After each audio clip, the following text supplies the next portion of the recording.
The following clip you're about to watch was taken in a place that carries a dark and deeply rooted kind of history, La Casa del Cura in Riobamba, Ecuador, which translates to the priest's house, is one of those places built with heavy religious ties that have since been abandoned or plagued by dark rumors. And places like this often act as massive batteries for paranormal energy. On this particular day, a group of people gathered there for a small celebration, and they experienced exactly why the locals speak of this house in hushed tones. They were simply hanging around the property when the environment suddenly and violently reacted to their presence.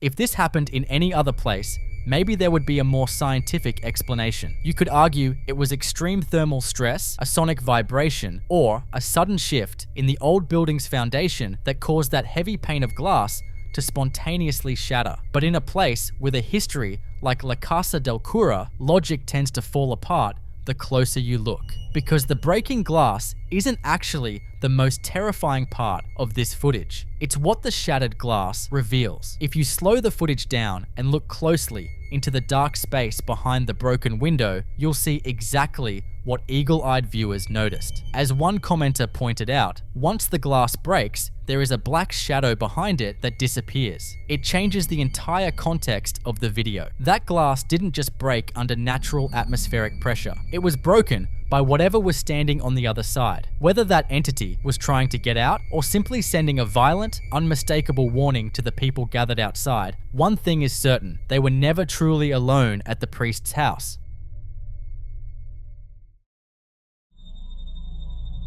In this next clip, we see that a lot can go wrong when you decide to investigate a strange noise in the middle of the night. For weeks, this man had been plagued by the classic, quiet symptoms of an attachment, catching fleeting movements out of the corner of his eye and enduring that suffocating, constant feeling of being watched. He had tried to rationalize these subtle disturbances away, but tonight, whatever it was, decided to finally make a move. So, he hears noise again and he grabs his phone to record his search, maybe just to prove he's not crazy. He slowly walks through his dark house, shining his light around, looking for a logical reason for the noise. Then he rounds a corner and points the camera right at a large wall mirror, and this happens.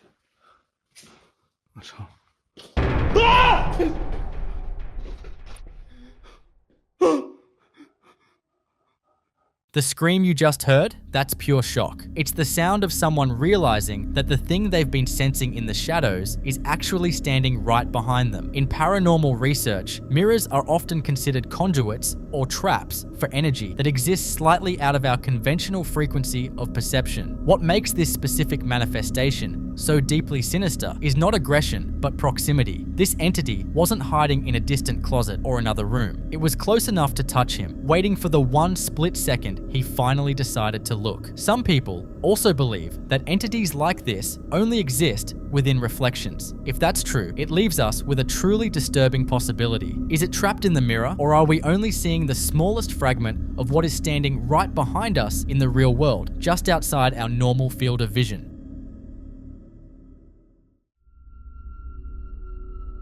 The next clip you're about to watch comes from a security camera installed in a certain woman's relative's basement, and it is a stark example of how the most seemingly mundane objects can become terrifying anomalies. At the time this was recorded, the house was completely empty. The security system was armed, and everything was silent until a motion detection notification suddenly pinged the homeowner's phone. When they checked the playback, they saw a bright, elongated white object launch itself into the air and float through the dark room. Because the laundry machines are right there in the frame, the immediate logical assumption was that it was just a stray dryer sheet caught in a breeze. But Was it really? Have a look at the footage.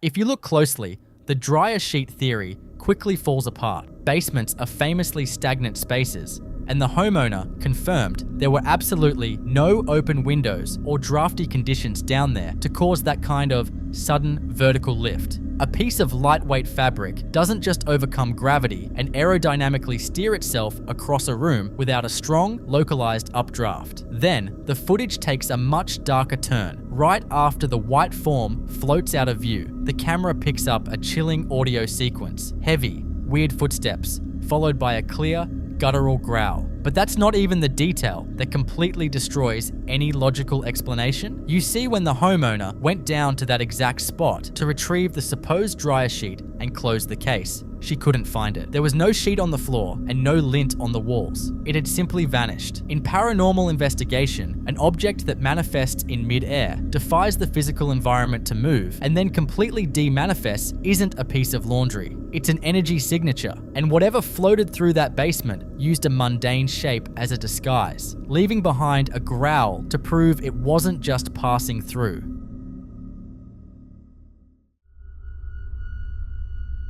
This next clip was posted by a young woman who was casually scrolling through her Facebook memories when a seemingly mundane video from a year ago popped up. When she originally filmed it, everything felt completely normal, but listening back to it now, she caught a deep, guttural audio anomaly that she absolutely did not hear in the moment.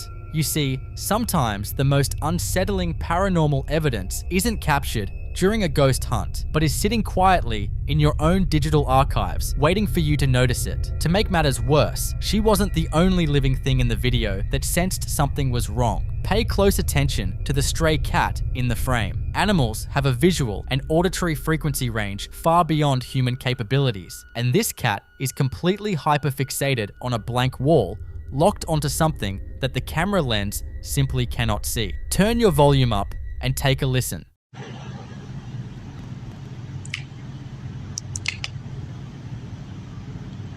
Chicken.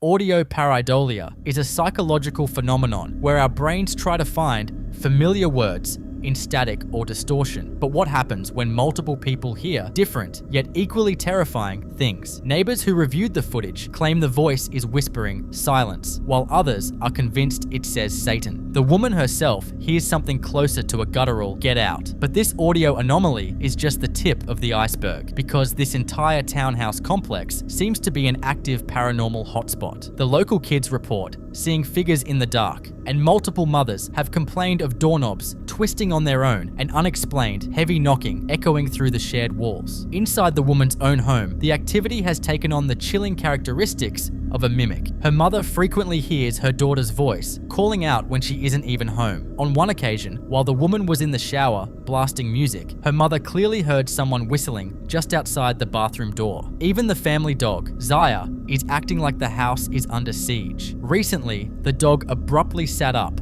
and began aggressively growling at an empty room. After doing a full tactical sweep of the house, Zaya finally took up a defensive post at the top of the stairs, silently waiting for whatever she had tracked to come up. When the animals in your house are standing guard and the videos on your phone are whispering to you, it might be time to break the lease. What word did you hear hidden in that audio?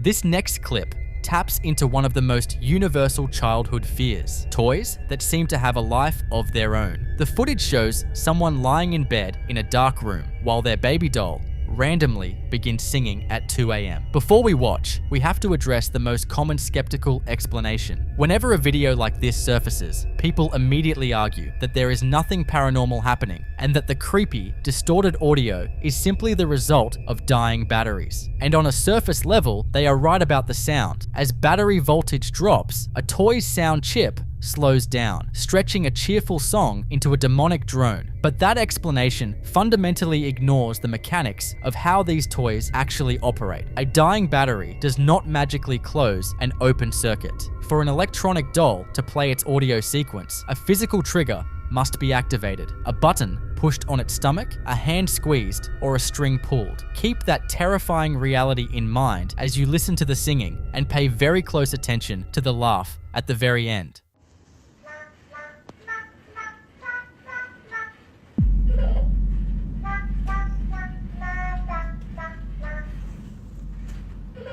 The batteries might be dying, but the energy source isn't the problem. The reality is that for this doll to start singing at 2 a.m., something else in that dark room had to walk over and physically squeeze it. It completely changes the context of the footage. Commenters immediately recognize the danger, urging the creator to light a match, burn the doll, and get out, calling whatever squeezed that toy a demon. To make matters even more unsettling, the original poster ominously replied to the panic by stating, "The archives contain even darker things than this." So what do you think is happening here? I'll leave you to be the judge.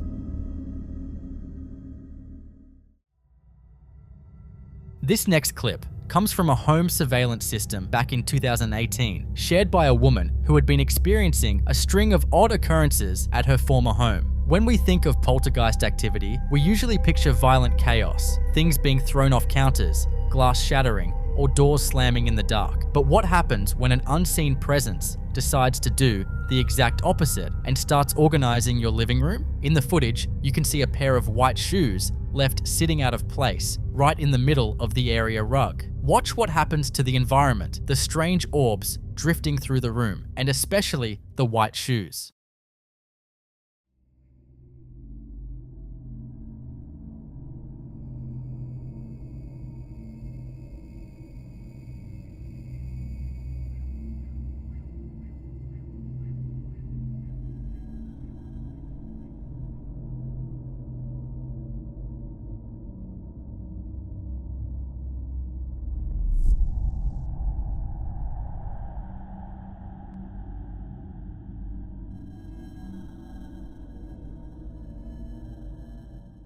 The person who posted this playfully asked if this was simply a tidy ghost who just wants everything in its place. As you just saw, the white shoes were physically moved from the center of the rug directly to the area where the rest of the household's shoes are kept. But from a paranormal investigator's perspective, an entity cleaning up after you isn't actually a helpful domestic quirk. It is a deeply territorial display of power. Spirits that engage in this kind of hyper-specific, organizational kinetic movement are often trapped in a domestic loop, obsessively maintaining a home they no longer own. Or, even more sinister, it's an intelligent entity aggressively enforcing its own rules on the current occupants. By moving your personal belongings to where it thinks they belong, the entity is sending a quiet but heavily controlling message. You are merely a guest in this house, and you need to respect their space. If a ghost starts doing your chores just to prove a point, how long until it decides you are the thing that is out of place?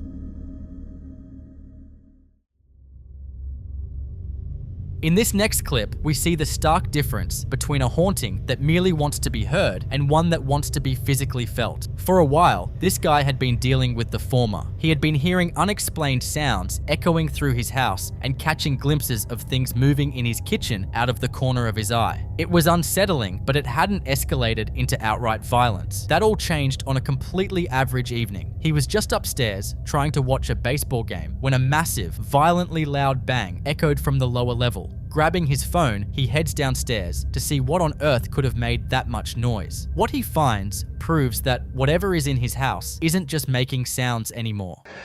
Alright, so I was just up watching the baseball game and I heard a loud fucking bang down here.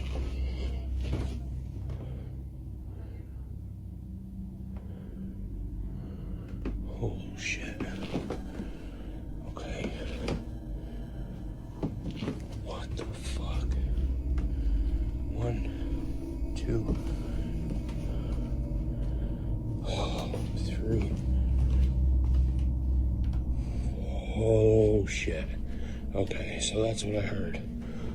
All the chairs knocked down backwards. Holy was that? What the fuck was that? Something just flashed in front of the basement steps. Holy shit, this is really freaking me out. Holy shit.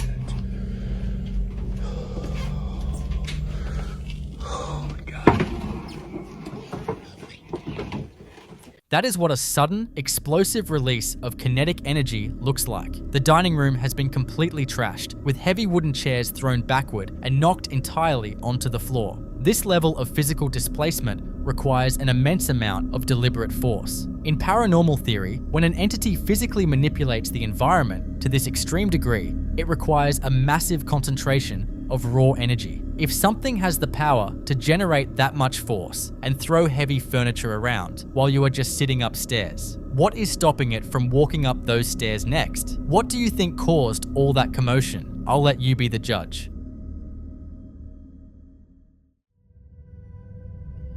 In this next clip, we move away from private homes and look at the after-hours footage of a commercial space. There is a very specific, lonely kind of quiet that falls over a restaurant bar after all the patrons have gone home and the staff is locking up. But as this footage shows, just because the building is closed doesn't mean it's empty. The video focuses on a tiled patio area where two large industrial-wheeled trash bins are parked side by side in the dark. Watch what happens to the grey bin on the right.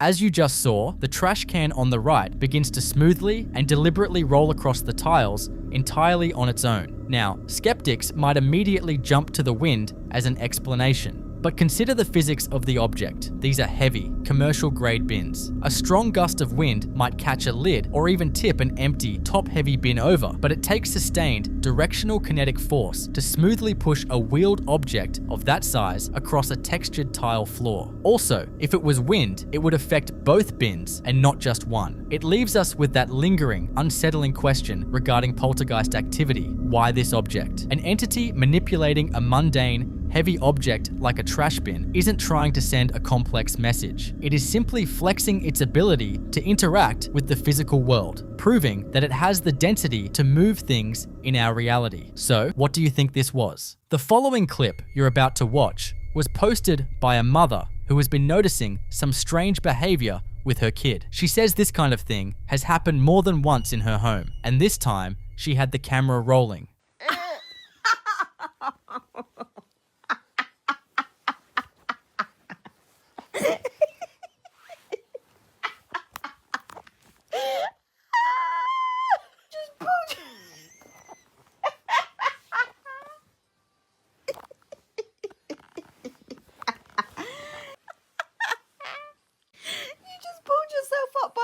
Nipple. Why are you scared?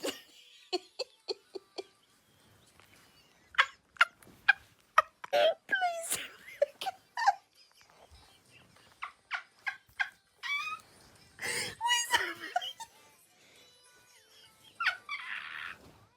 What is that face you're doing? Oh. What's wrong? Hello, Dada. Where's Dada? Oh.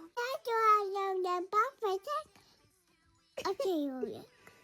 Oh, what are those? Huh? Others. I don't know. What is it? There was it. There's nothing out there. No, we are there. What? No, we are there. Where? We are there. Don't know where it goes. A ghost? Did you say it's a ghost? No, we go ghost.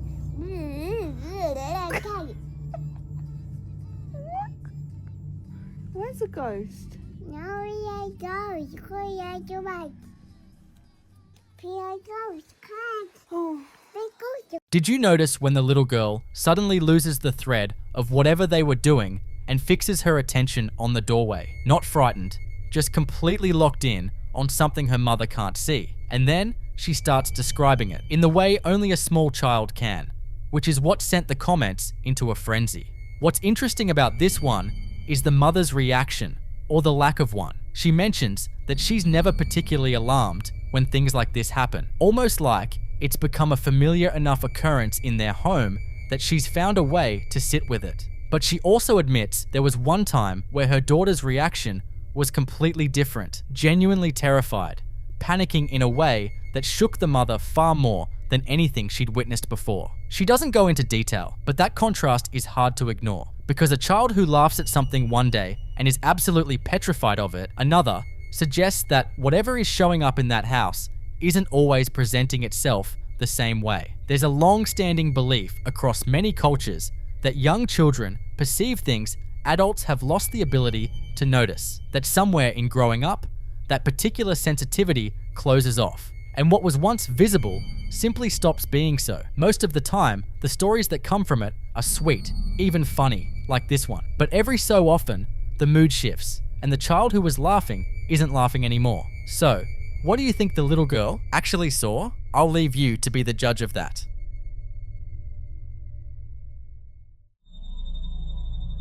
This next clip was posted by a family who experienced something that shook them in a way they weren't prepared for.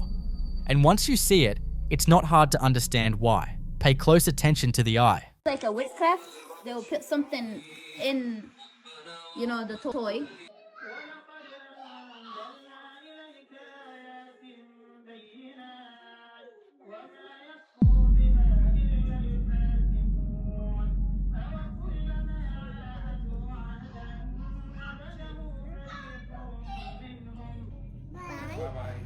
Bye.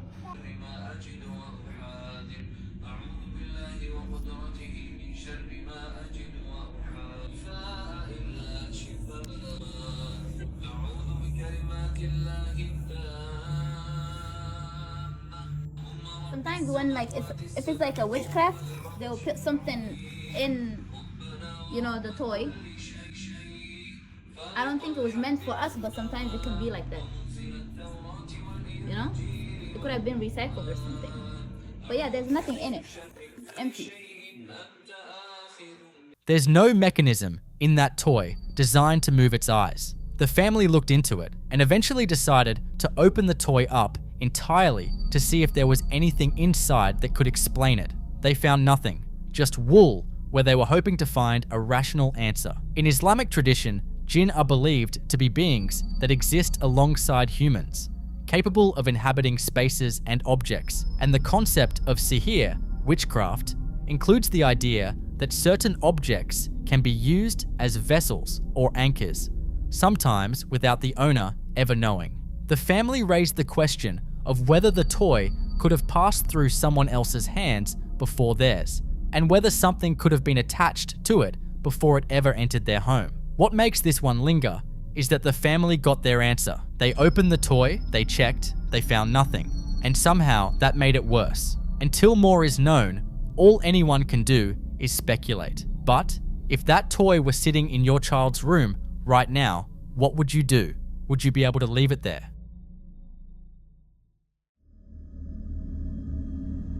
This next one starts out as just a fun moment between a couple. Nothing about it feels unusual going in. But then something else shows up in the frame, out of nowhere. Fix your eyes on the fence as he pulls her out of the pool.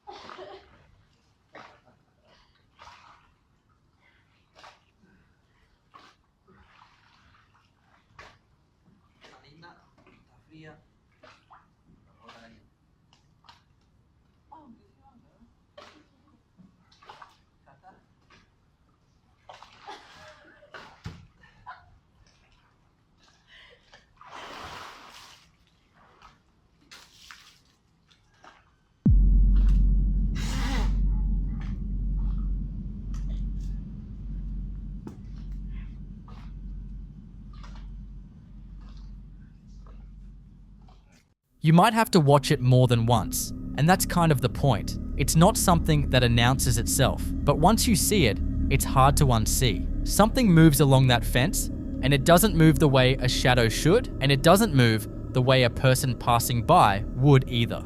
And here's what makes it genuinely unsettling. Neither of them noticed anything in the moment. They were laughing, climbing out of the pool, completely absorbed in the moment, with no sense whatsoever that anything was off.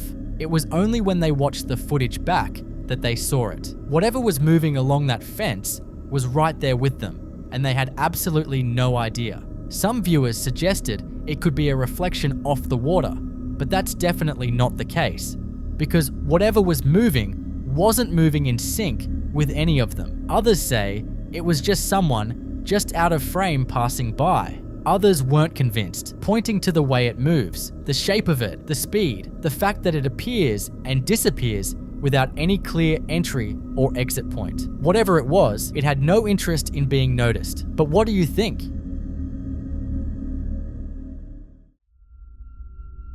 This next clip was taken at what should have been a simple, happy moment, the kind of memory you record so you can look back on it later. But this one captured something nobody was expecting. Pay close attention to her face right after the first candle goes out. Come on, really? Happy birthday to you. Happy birthday to you. Happy birthday, dear Alyssa. Happy birthday to you. Was that you who blew out that one candle or your brother?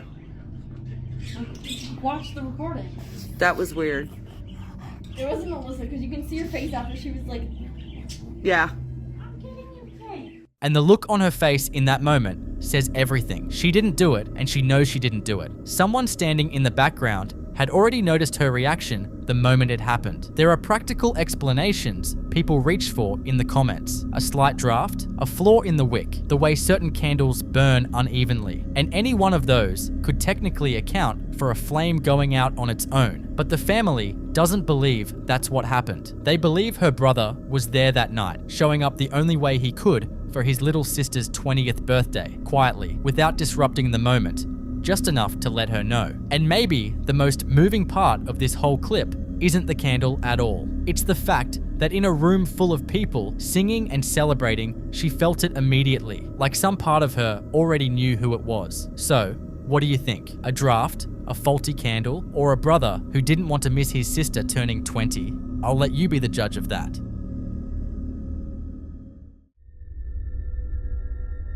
This next clip comes with the caption, "My ghosts have been on the move again." Not panicked, not shocked, just matter of fact, like someone reporting the weather. And that detail alone sets the tone for what you're about to see. Keep your eyes on the chairs.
No one in the room, nothing passing by it, no obvious reason for that movement. But what keeps pulling people back to this clip is less about the chair and more about that caption, because whoever posted this isn't discovering something for the first time. They're reporting it. The use of "again" and "my ghosts" suggests a level of familiarity that's almost harder to process than the footage itself.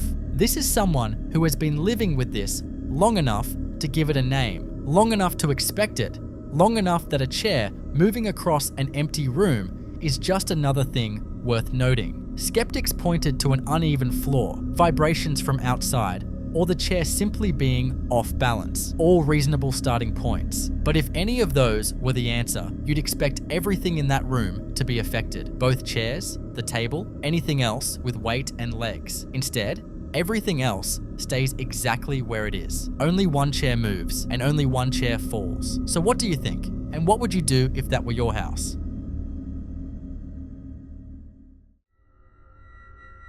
This next clip comes from a Ring security camera mounted in someone's garage, and it captures the kind of moment that would stop most people dead in their tracks. A woman is making her way toward the door to head inside when something causes her to stop. Listen.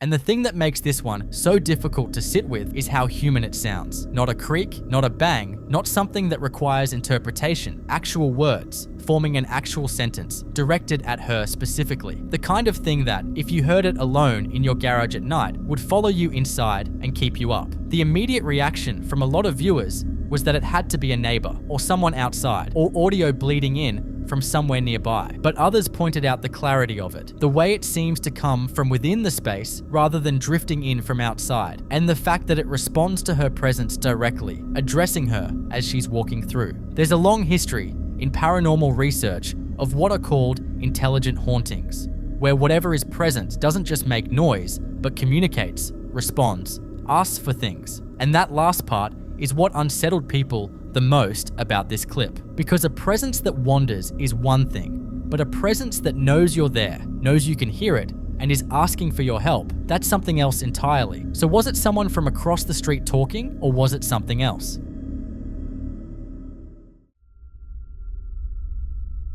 This next clip starts with a sound that's hard to ignore. The basement door rattling on its own, persistent and deliberate. The kind of sound that's easy to brush off once, but gets harder to dismiss when it keeps going.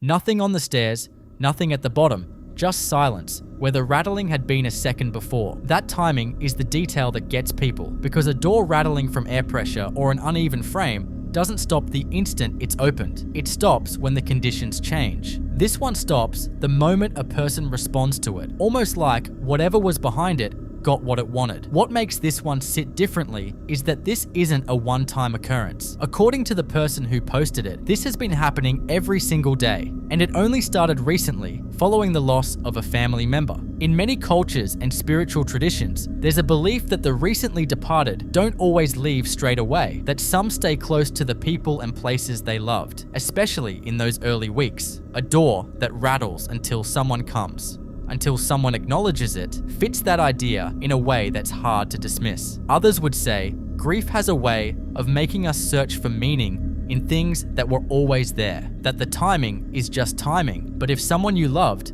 had just passed, and every morning you woke up to that sound, would you really want it to stop?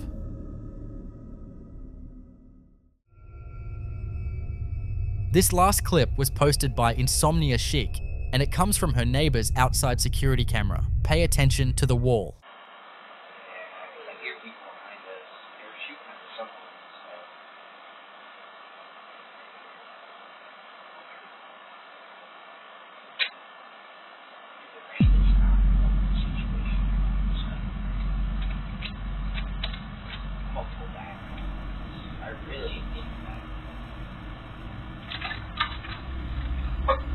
quiet, dog.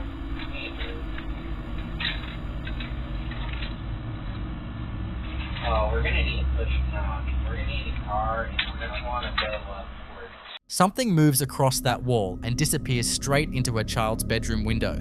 Fast, deliberate, and heading somewhere specific. Now the comments, as they always do, went looking for the simplest answer first. A rat, a squirrel, something small and quick that found its way up the side of the building. And that would be a perfectly comfortable explanation, except for one problem. Squirrels don't climb smooth painted and plastered walls. Not that quickly, and neither do rats. The kind of surface you're looking at doesn't give small animals anything to grip onto, and yet whatever this is moves up it without any hesitation at all. What's harder to shake is the destination. It's not just moving along the wall randomly, it's moving towards something, a specific window, a child's bedroom window, and it gets there. Some viewers suggested it could be a shadow cast by something else moving nearby, the light catching an object off frame and throwing a distorted shape onto the wall. But the way it travels, the speed of it, the path it takes, it doesn't behave the way a cast shadow typically would. Whatever it was,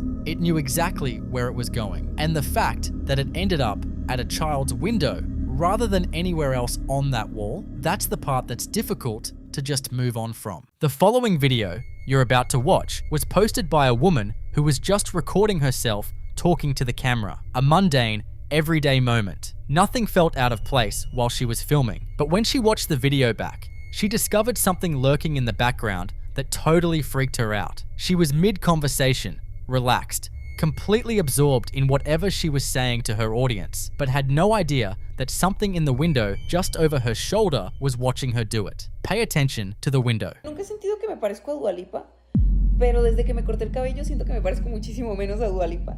Y es que muchísima gente me dice que me parezco a la Dua Lipa del 2018 más o menos, que tiene como el cabello corto. What makes this one particularly difficult to shake is the window itself. A face appearing in a window implies a physical proximity that a shadow on a wall or a shape in a mirror doesn't carry in the same way. It shows its face and then it pulls back. In some of the darker paranormal traditions, entities that observe from windows and doorways without entering are considered among the more concerning classifications of presence. Not because they're the most aggressive, but because of what the behavior implies. Something that watches from outside, that doesn't come in, that appears just long enough to be noticed and then withdraws, is something that is studying, learning routines, learning patterns, learning when she's alone and when she isn't, building a picture of her life from the outside before deciding what to do with that information. Now think about this, she had no idea it was there until she watched the playback, which means every other time she sat in that room, she had no way of knowing whether it was at that window or not.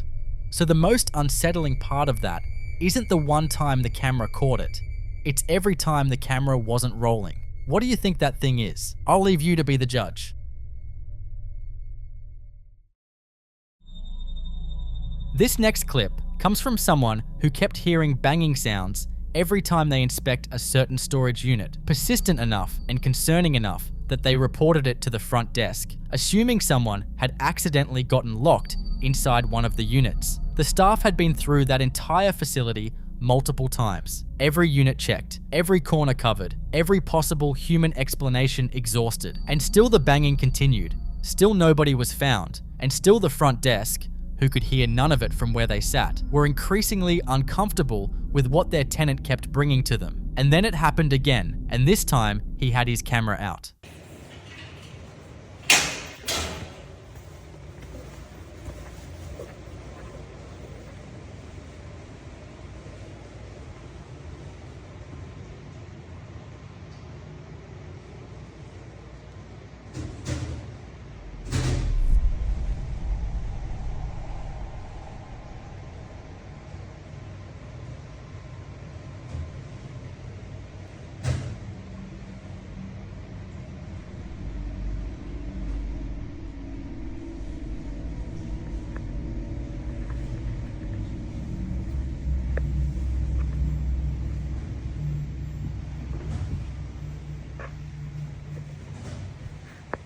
You see, storage facilities occupy a strange space in paranormal research that doesn't get discussed as often as it should. These are places where people bring the objects of their lives, furniture from homes where people lived and died, personal belongings from estates, items that carry decades of history and emotional weight packed into metal units and left in the dark for months or years at a time. The concentration of objects with that kind of accumulated history sitting undisturbed in a closed facility creates exactly the kind of environment that investigators describe as a pressure cooker. Energy with nowhere to go and nothing to do but build. The staff went from dismissive to creeped out the moment they saw the footage, because hearing about banging sounds from a tenant is one thing. Watching someone walk through your facility at night with noise coming from every direction and no visible source is another thing entirely. But the banging was only the beginning of what that facility had to offer, because one night, without warning, every single alarm in the place goes off at once. Bear in mind that this wasn't a power surge tripping a single system or one unit triggering its sensor. This was every alarm, simultaneously in a facility that had just been walked through and cleared, going off together in the middle of the night, like something had decided that subtlety wasn't working anymore.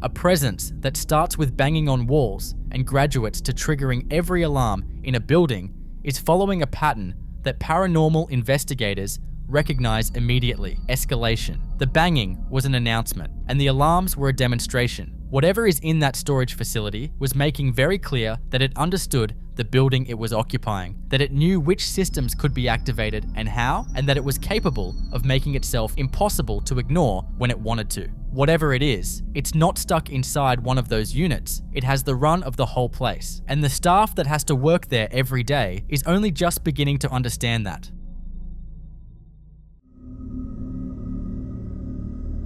This next clip was posted by a woman who was home alone when she noticed something was off about her dog before anything else happened. And with animals, that's usually where the story actually begins. She's alone in the house and she isn't expecting anyone, but her dog had already picked up on something she hadn't yet, and whatever it was had shaken him in a way that was impossible to miss. Pay attention to how he's acting before anything even happens. Also, turn up your volume and listen for the door. Buddy, are you okay? Calm down. Shh. Is that Kate? Buddy, what's wrong?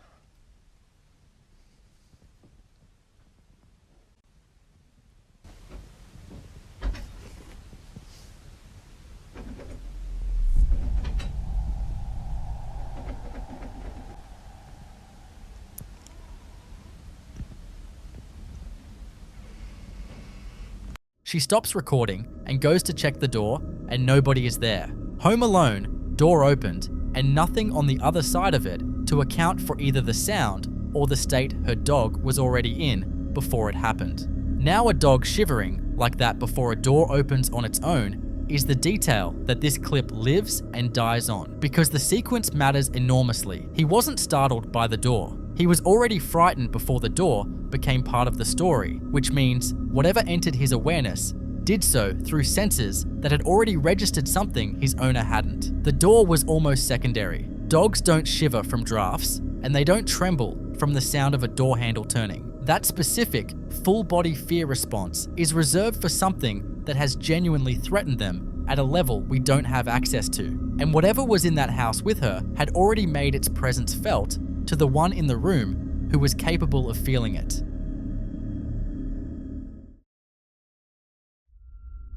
This next clip comes from Edward Saunders, and it's one that has been circulating since November 2013. Security camera footage that was set up deliberately because what was happening in that home had already escalated far beyond the point where anyone was looking for rational explanations. The camera wasn't installed out of curiosity, it was installed because the family needed to document what they were living with. The footage is from the kitchen. A young girl is standing in front of the washing machine and dryer, drinking some water, and then something in that kitchen decides it has waited long enough.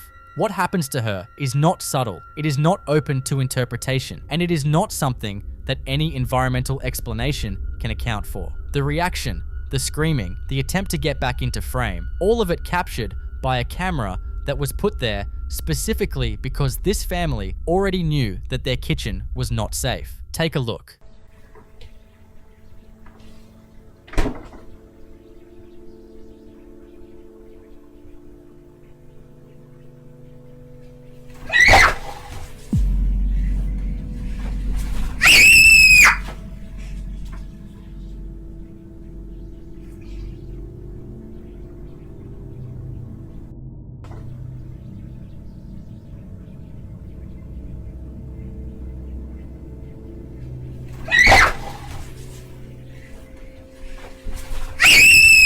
The comments under this footage filled up almost immediately with people telling this family to leave. Not suggestions, but demands. Get the child out. Whatever is in that house has made physical contact with a child in a way that is aggressive, targeted, and deliberate. And no lease, no mortgage, no attachment to a home is worth staying for that. And that's not all that they've managed to capture. A drawer opening on its own in the same kitchen, in the same home, as if to make clear that what grabbed that little girl wasn't a one-time event, but a demonstration of something that moves freely through that space and interacts with it whenever it chooses.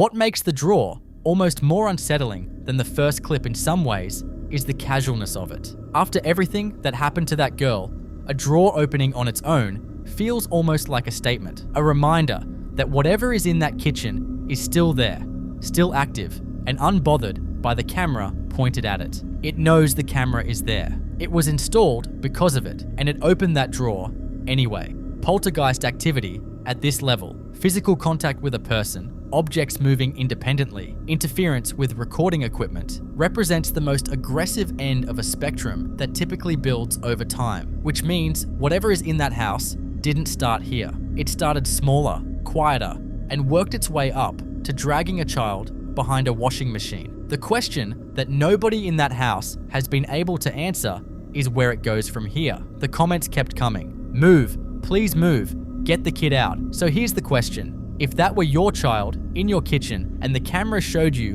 what this one showed Edward Saunders, what would you do?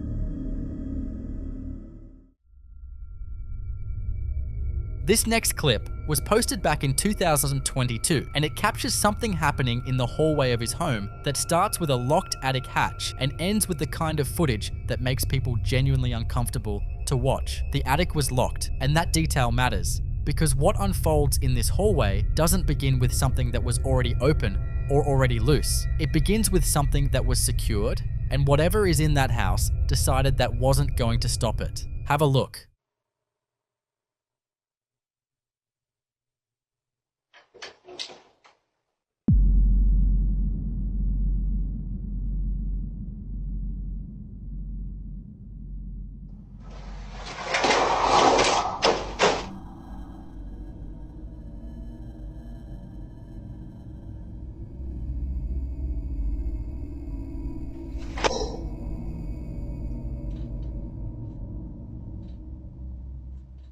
This wasn't an isolated incident either.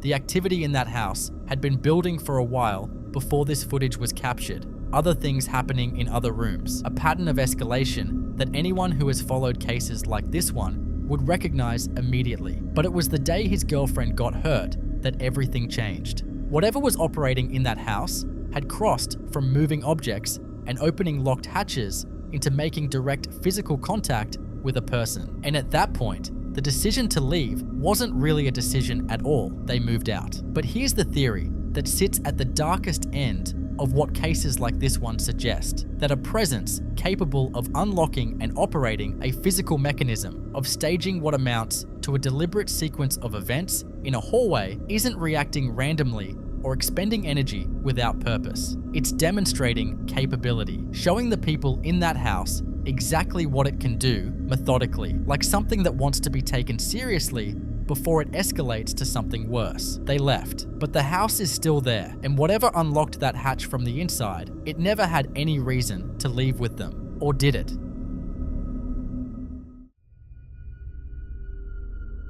This next clip comes from a family that had lived in their house for years without any significant reason to question what was underneath it, until one day, while cleaning, they found a hidden door, and behind that door, a bag filled with cards that could only be read under a flashlight. The cards were from Kings Park Psychiatric Center. For anyone unfamiliar with Kings Park, it was one of the largest and most notorious psychiatric institutions in New York, a facility that at its peak housed thousands of patients under conditions that have been extensively documented as deeply disturbing. Medications for schizophrenia, bipolar disorder, anxiety, psychotic episodes. The records of real people, real diagnoses, real suffering, hidden behind a concealed door in a residential home, in a bag that had been sitting there undiscovered for years, while this family went about their lives directly above it. That discovery reframes everything you're about to watch. He and his mum were in the living room when it started. Okay guys, my lights have been flickering for like 2 minutes. We heard a baby crying, and now they won't stop. 2 of the lights blew out. It's... What? I think I just seen a shower. Where? Yo, I think I just literally seen the remote fall. Oh my god. I don't know what to do. I don't want to even move from over here. This is insane. Did you catch it on camera? Is anyone there? The TV's on. The blue light's on for the... Okay, this is great. What is happening? Hello? Hello? The other lamp just went off down there. Hello? Okay guys, I just caught the video because something literally rolled out of the dark in front of me, and my mom and I still haven't gone down there, so we're just staying in the flickering kitchen. Kings Park Psychiatric Center closed in 1996. The patients who passed through it carried histories of profound psychological distress, decades of institutionalization, of medication, of experiences that left marks that some would argue don't simply disappear when the person is gone. There is a theory in paranormal research that intense psychological suffering leaves an imprint that attaches to objects, to spaces, to anything that carried it long enough. Those cards had been sitting in that hidden room for years, quietly, directly beneath this family who had no idea they were there. That's not all happened. On a separate day, he went to the basement, and whatever had been building upstairs followed him down, or had been waiting there all along, because the basement light started cycling on and off, and then the doors began slamming through the entire house, one after another. Is there anyone here? Oh my god. No fucking way, no fucking way. Spirit? Okay, what is... Okay, my lights are...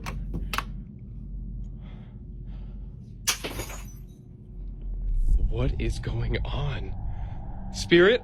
Is there a reason you're breaking glass? Are you upset with me that I'm recording right now? Spirit?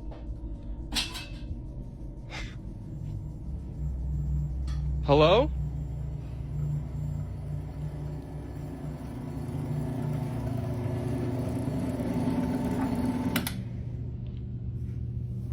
Spirit, is there a reason that you're doing this?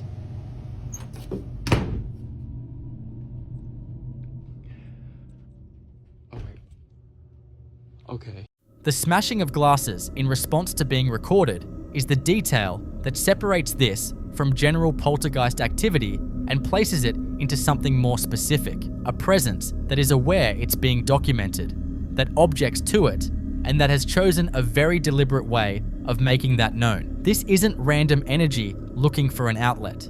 This is something that understands the situation and is reacting on its own terms. Those cards had been sitting behind that hidden door for years while this family lived their lives above them. Whatever came with those records, whatever traveled from the halls of Kings Park into a bag and through a hidden door and into the walls of that house, it had been there the whole time. It just needed someone to open the door before it felt at home enough to make some noise. This next clip was posted by someone who describes herself as deeply in tune with the paranormal, not in a dramatic way, but in the quiet, lived-in way of someone who has spent years paying attention to things most people walk past without noticing. She says she feels presences regularly, and on this particular day, she decided to point her camera at the window and let it record. Watch until the end.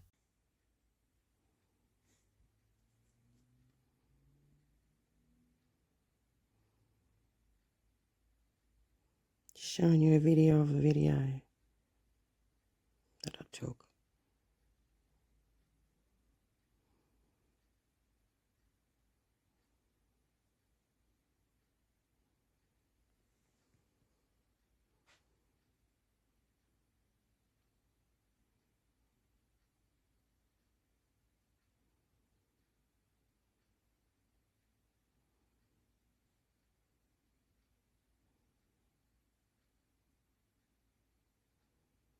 They're all spirits coming through. And this is the main one.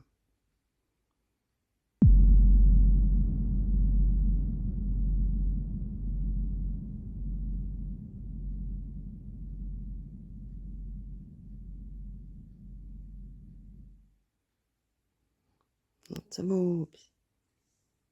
After a moment, something begins to form near the window. A smoke-like mass, drifting and flowing, moving with a fluid, deliberate quality that doesn't behave the way smoke from a candle or an incense stick would, and then it moves toward her. The comments went immediately to smoke as an explanation, which is always the natural starting point. But she was clear. There was nothing in that room that could have produced it. No candles, no incense, no cigarettes, nothing burning, nothing smoldering. The room was clean, and whatever that is, appeared from the direction of the window and came to her specifically. What makes this harder to dismiss is the person holding the camera. Someone who regularly senses presences, who has developed what some researchers describe as a heightened sensitivity to spiritual energy, may not be experiencing something random. They may be experiencing something that is drawn to that sensitivity. There are accounts across many traditions of spirits being pulled toward people who can perceive them, almost the way light attracts movement in the dark. She said she felt it before she saw it, but what do you think? What exactly was it that floated through that window and came looking for her? I'll leave you to be the judge.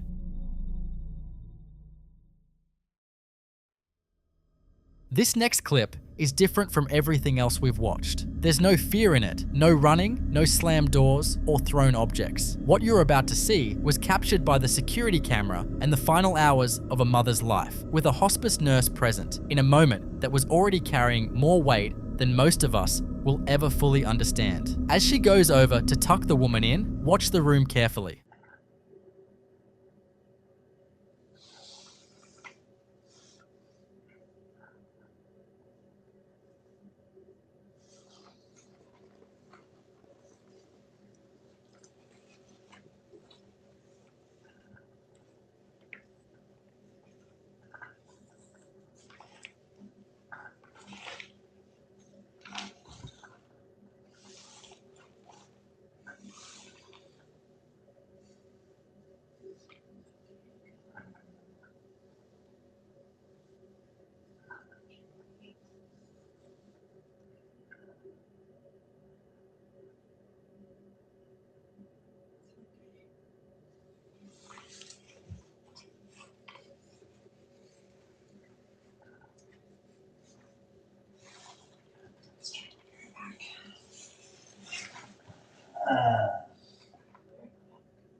small orbs dropping gently into the space around her mother. Quiet, unhurried, like something arriving exactly when it was supposed to. There is a long and surprisingly consistent history of accounts like this one. Reports from hospice workers, from nurses, from family members sitting beside someone in their final hours, describing lights, presences, and visitors that the dying person seems to perceive clearly even when they can no longer communicate. These accounts come from every culture, every background, every part of the world, and what they share is that same detail, that in the moments before death, something comes that no one makes that crossing alone. The daughter who posted this said her mother wasn't alone physically because she was right there beside her, and she wasn't alone spiritually either. People say you die alone, but perhaps that's the one thing about death that isn't actually true, and perhaps what this camera captured in that quiet room was the oldest and most comforting truth there is. That when it's time to go, someone always comes to walk you home. But what do you think?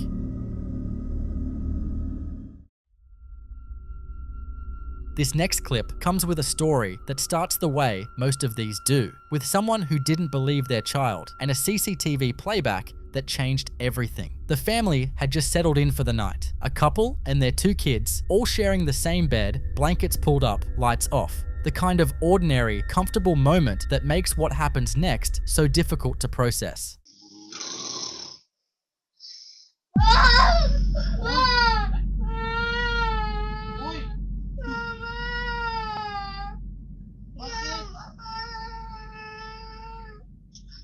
Something pulls the blanket first, and then it goes for the boy's leg, and you can see exactly the moment it happens because his body reacts before he can even process what's occurring, curling instinctively, his leg bending as something grabs it, and then the cry that wakes his mother up. She assumed it was her, told him it was nothing, told him it was just her adjusting the blanket in her sleep, so the boy went back to sleep, believing her. It was only when she checked the CCTV playback afterward that she saw what her son had already known, that something had been in that bed with them and it hadn't come for her. What makes this particular clip so unsettling is the targeting of it. A room full of people sleeping, and whatever was there went specifically for the child. In many paranormal traditions, children are believed to be significantly more vulnerable to physical interaction from presences. Their energy described as more accessible, more open, easier to reach than that of adults who have spent years building walls around themselves without even knowing it. The mother said she hoped it would never happen again. But something that feels confident enough to grab a child's leg in a bed full of people in the middle of the night tends not to be easily discouraged. What would you have done if you were the one watching that playback?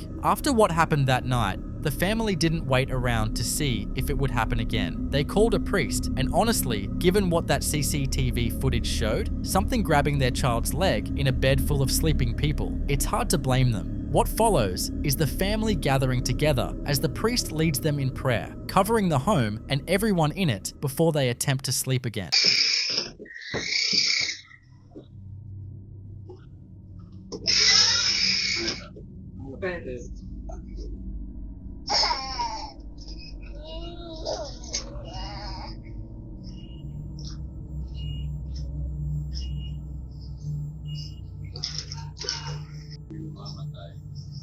Sumainyo ang Panginoon, palagi mapangyarihan Diyos, Ama, Anak, Espiritu Santo.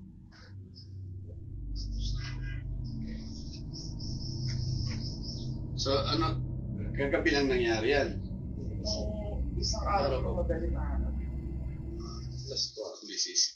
And there's something both deeply human and deeply sobering about that image. A family that went from an ordinary night to needing a spiritual intervention before they could feel safe enough to close their eyes. In many cultures, particularly within Catholic and Christian traditions across Southeast Asia, the response to paranormal activity isn't an investigation or a camera, it's prayer or exorcism. The belief that certain presences can be addressed, rebuked, and driven out through spiritual authority is one of the oldest and most widely practiced responses to this kind of experience in the world. Whether the prayers worked, whether that bedroom stayed quiet after the priest left, whether the blanket stayed still and the boy's leg was left alone, the family hasn't said, but the fact that they felt the need to call someone in after one night tells you everything about how seriously they took what that camera showed them. But what do you think? I'll leave you to be the judge.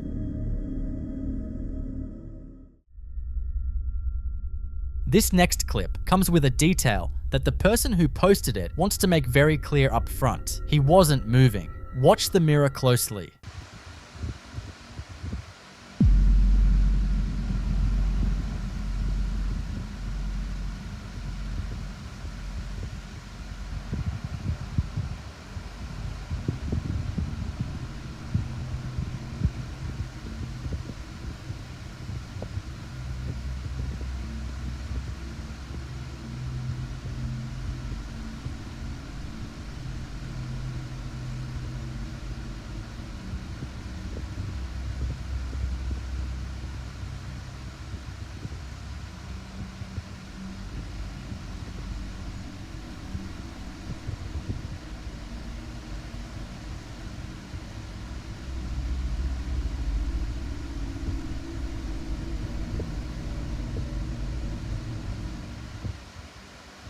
In the mirror, something moves, his foot reflected back at him, shifting on its own while he remains completely still. And this apparently isn't the first time something has caught his attention in that same mirror. That mirror, specifically that surface, that particular piece of his home that keeps showing him things that don't line up with what's actually in the room. Mirrors carry a weight in paranormal tradition that very few objects can match. Across cultures and across centuries, they've been treated with a particular kind of caution. Covered during times of mourning, avoided in certain hours of the night, believed in many traditions to act as portals rather than simple reflections. The idea being that what a mirror shows isn't always just what's standing in front of it, that the surface between the reflection and the reality is thinner than it appears, and that sometimes something on the other side uses that thinness to its advantage. What makes this clip particularly unsettling is the specificity of it. Not a shadow, not a shape in the background, his own foot, his own reflection, moving independently of his body, as if whatever is in that mirror has studied him closely enough to wear his image, and in one unguarded moment, forgot to stay still. He's seen things move in that mirror before, which raises a question most people wouldn't want to sit with for too long. What exactly has been looking back at him every time he's walked past it? I'll leave you to be the judge.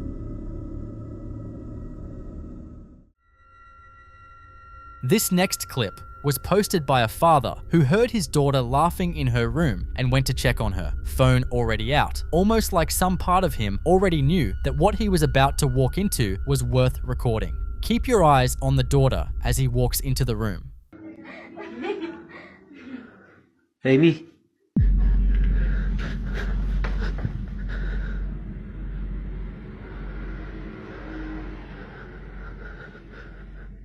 Amy. Amy?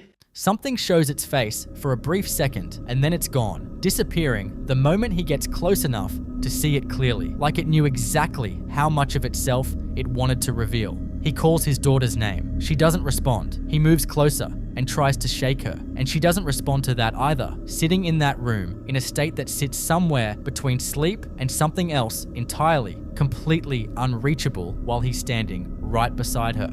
This apparently isn't the first time, according to the father. Whenever his daughter interacts with whatever it is she calls her ghost friend, she enters a kind of static state, present physically but completely unresponsive, almost like a part of her has gone somewhere he can't follow. And then, at some point, she comes back with no awareness that anything unusual happened at all. That detail is perhaps the most disturbing thing about this entire clip. Not the face that appeared and vanished, not the laughter coming from an empty room, but the fact that a child can be pulled so completely into an interaction with something invisible that her own father standing beside her, calling her name, shaking her, cannot reach her. In certain paranormal traditions, there is a belief that some entities don't just interact with children, they form attachments, creating a bond that gradually pulls the child deeper into their world and further from this one. Each interaction is a little longer, a little harder to come back from, and the line between the two sides grows thinner every time. She was laughing when he walked in. Whatever she was laughing with, it wasn't anything he could see. And the question that sits with you long after watching this clip is a simple one. Where exactly does his daughter go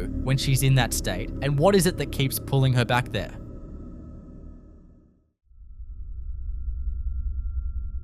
This next clip comes from Bracken's bar, and if the comments are anything to go by, this isn't exactly the first strange thing to happen within those walls. Keep your eyes on the shelves. Give it about a couple seconds.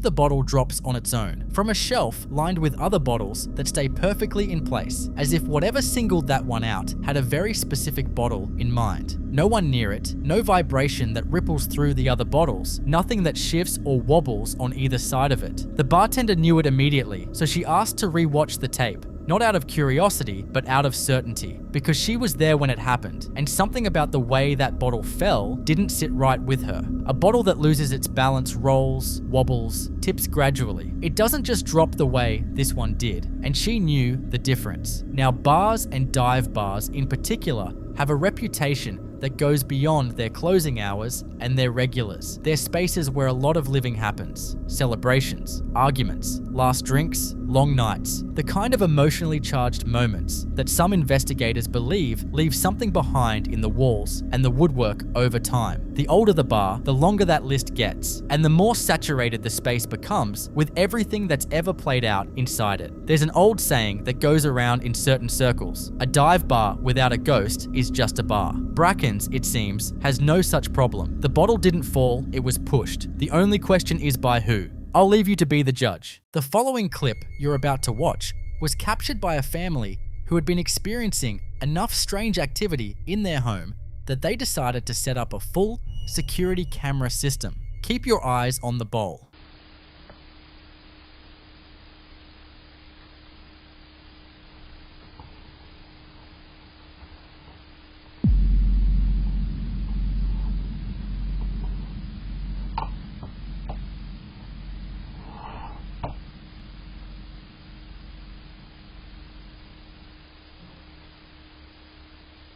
It moves forward, then backward, then bends upward in a way that has nothing to do with wind or vibration. This isn't an object sliding across a surface because it is uneven. This is an object being handled. The movement has intention behind it, the kind of deliberate, varied motion that only happens when something is physically interacting with it. What's unsettling about this kind of footage is that according to paranormal researchers, a presence that can move an object randomly is one thing, but something that picks up a bowl and manipulates it in multiple directions is something that has been getting stronger, learning what it's capable of, growing more comfortable in that space. Some investigators believe moments like this represent a threshold, a point where a presence shifts from passive to active, and once that line is crossed, things rarely go back to how they were before. This family set up those cameras hoping for answers. But what if what they captured on film only confirmed that whatever is in that house is getting more confident, not less? And what would you do if you were in their shoes? This next clip comes from someone who recently moved into an apartment built in 1912, a place the previous tenant left suddenly and without much explanation. Curious about the history, the new occupant did some digging and then decided to conduct a spirit box session inside the home. The same word kept coming through over and over: fire. It turned out the basement of that building had been the site of an accidental fire back in 1965. Whatever happened down there left something behind, and apparently it wanted to make sure the new tenant knew about it. And then this happened. Keep your eyes on the guitar.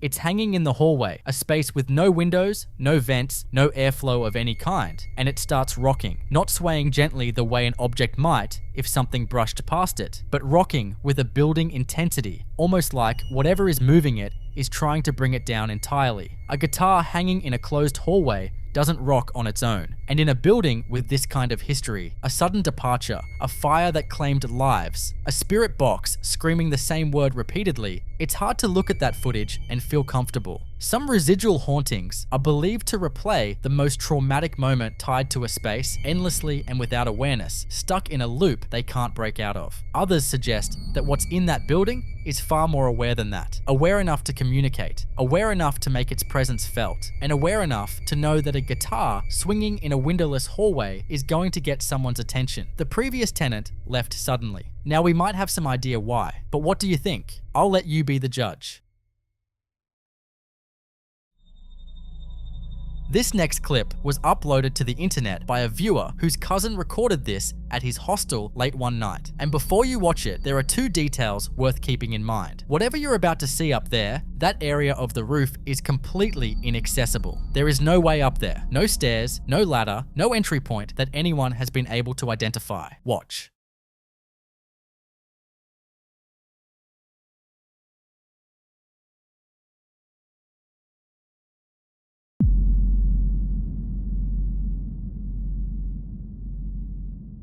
Whatever that was moving across the roof in the dead of night, upright, walking with the kind of casual ease you'd expect from someone strolling down a hallway, except they're on a surface no living person should be able to reach. In many cultures and traditions, a figure seen walking on a rooftop at night is one of the oldest and most consistent paranormal reports there is, often associated with entities that exist between spaces neither fully in this world nor the next, moving through places the living simply cannot follow. No one has been able to explain how anything or anyone got up there. But what do you think? This next clip comes from an exploration of an abandoned clinic, the kind of place that already has a certain weight to it before anything even happens. Decayed, hollowed out, left exactly as it was the day everyone walked out and never came back. Medical spaces carry a particular kind of history, and abandoned ones even more so. Years of suffering, of fear, of people who arrived hoping to leave and didn't always get that chance. Whatever that clinic absorbed over the years never really left with the last person through the door. And then there's this. Watch. Y a quelqu'un ici?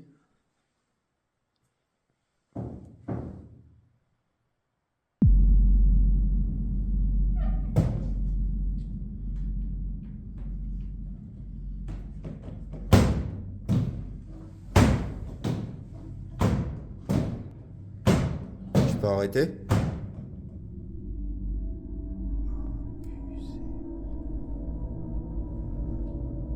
Si c'est un homme, refais-le.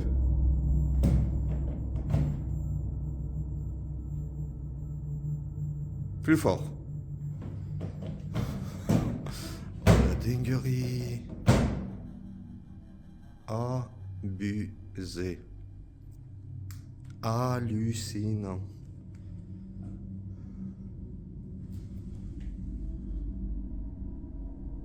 J'ai peur pour m'avancer.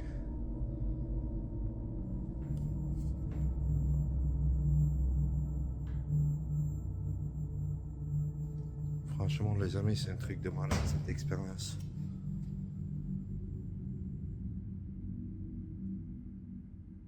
C'est une clinique abandonnée.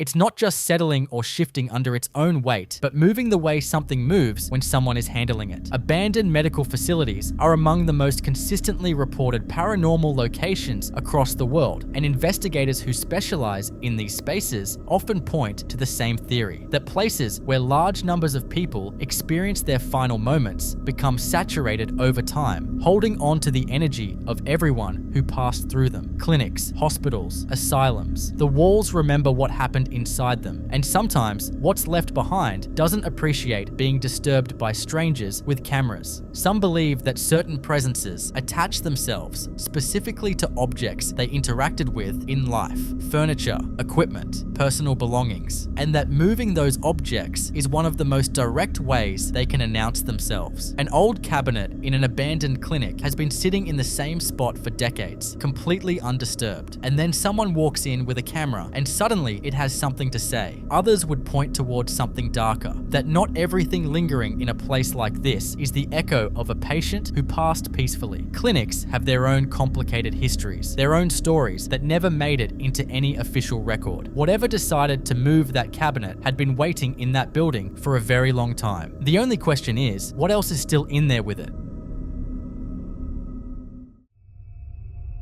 This next clip comes from a family living in a house built in 1945, and over the last 6 months, things have been quietly adding up. A duvet lifted in the night, a dark shadow at the top of the stairs they kept mistaking for their dog, and a persistent physical pressure felt at the waist and legs. Nothing dramatic enough to force a conversation, but consistent enough that it stopped feeling like coincidence a long time ago. But nothing as clear as this. Take a look.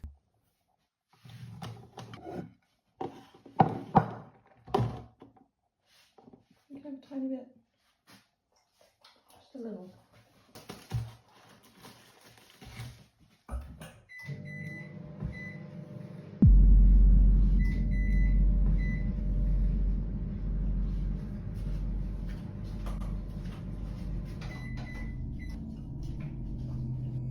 For you good gals, I'll give you more cheese. Yeah.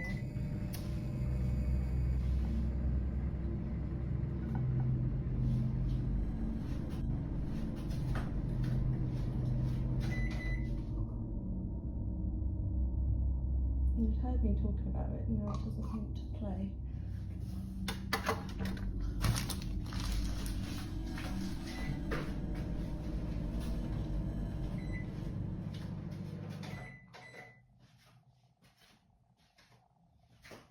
The microwave turns on by itself. She switches it off and it comes back on again, 3 times, with no food inside and no one near it. A faulty control panel is always the first explanation people reach for, but 3 times in a row, cycling back on after being manually switched off each time is difficult to attribute to a technical glitch. What's unsettling about this kind of activity is what it implies. A presence that can operate a microwave understands the physical world well enough to interact with it deliberately, and in a house where something has already been lifting duvets and pressing against people in the night, deliberately feels like exactly the right word. But what do you think? This next clip comes from Thailand, and the woman who posted it makes one thing clear before anyone suggests condensation or temperature changes. The can was only slightly cooler than room temperature, barely cold at all. Keep your eyes on the cupboard.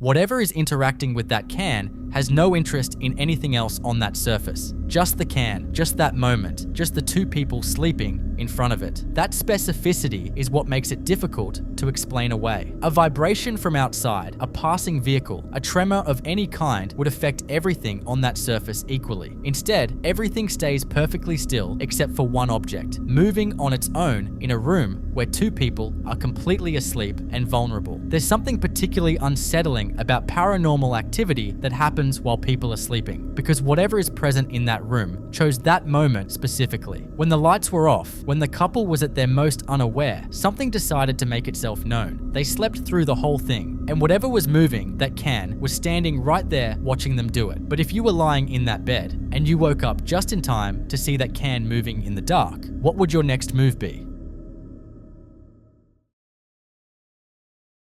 This next clip was uploaded by someone whose aunt's friend's son had been telling everyone about what was happening in his bedroom, his door opening and closing on its own, repeatedly, for long enough that the people around him stopped taking it seriously. They assumed he was exaggerating, so he showed them this.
He's sitting in his room, camera pointed at the door, when it slowly begins to close. And the speed of it is what gets people, because this isn't a door caught by a draft or a sudden change in air pressure. This is a door being closed deliberately and unhurriedly, dragging shut with the kind of patience that suggests whatever is doing, it wants to be watched, wants to be noticed. Almost like it knew the camera was on. That detail is harder to shake than the movement itself. A presence that moves quickly leaves room for doubt. But something that closes a door that slowly, in full view of a camera, isn't trying to hide. It's making a point. Nobody believed him until they saw it. And after watching that door drag itself shut in complete silence, it's not hard to understand why he felt the need to start recording in the first place. This last clip is one of those videos that stays with you long after you've watched it, and once you see what happens, you'll understand why. A little girl is standing in the kitchen holding a plastic bag in one hand and another bag in the other, going about her business, when something decides it wants what she's carrying.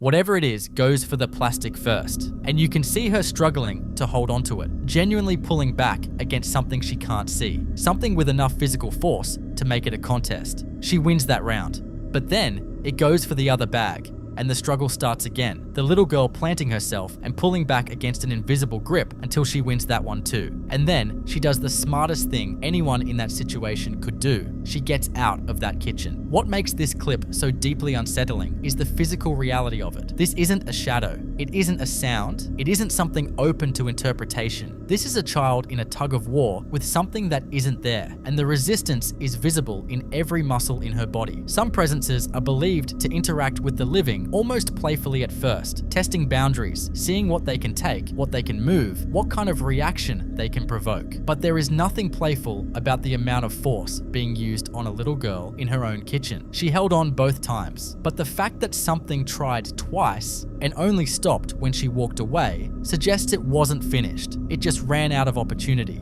What exactly was it trying to take from her? And why did it want it so badly? I'll leave you to be the judge. The following clip you're about to watch is a CCTV recording, and whatever you're expecting to see, this probably isn't it. Watch. But wait, John, it's about to break on its own. It's gonna break on its own. You have to watch it until it breaks. That's when I start crying. Watch, John. Are you watching this thing? It's not. No. Oh, in there. no, watch. Watch,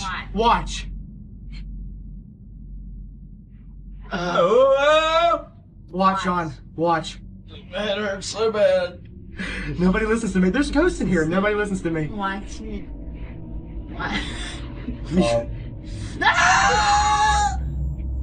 It's still moving! It's still moving, y'all! It's still moving! It's still moving! If it was in the air, this was a child gonna freak out. It just moved. It's so good. It just came out. It's so good. My hand's shaking. I can't. Nobody listens to me. There's ghosts in this building, and nobody listens to me. I don't know if it's demons. I don't know if it's ghosts, but there is something in this building. Because I'm telling you, like we've seen, 8 years, stuff had just disappeared. That pool cue begins to move on its own, not sliding, not rolling, but moving the way a marionette moves when someone is working the strings from above, deliberate and controlled. And then, as if that wasn't enough, it snaps, clean in two, by itself, with nothing and no one anywhere near it. You can hear the reaction of the people watching the footage back, screaming, disbelief, the kind of noise a room full of people makes when they all see something at the same time and none of them have a single word for it. And then one voice cuts through all of it, and what he says is perhaps the most unsettling part of the whole clip.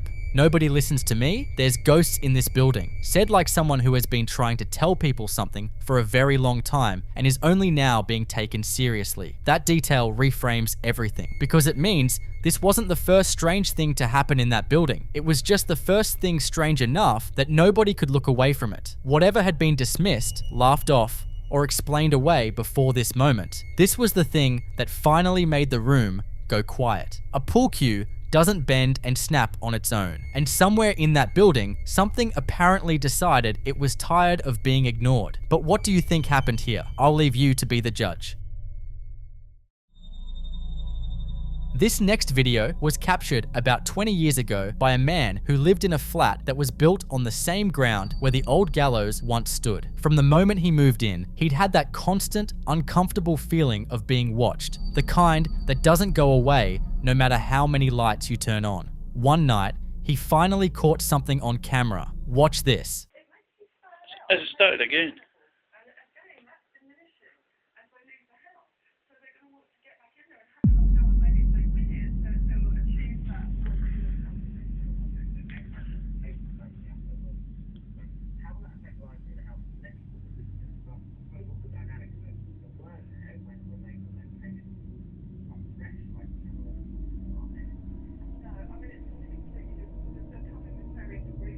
Just stopped.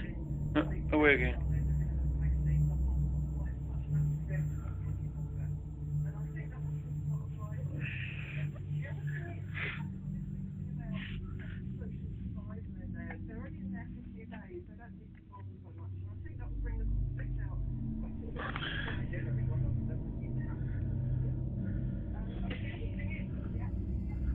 Explain that.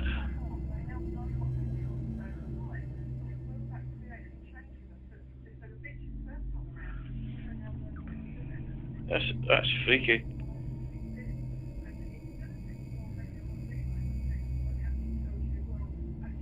Is anybody there?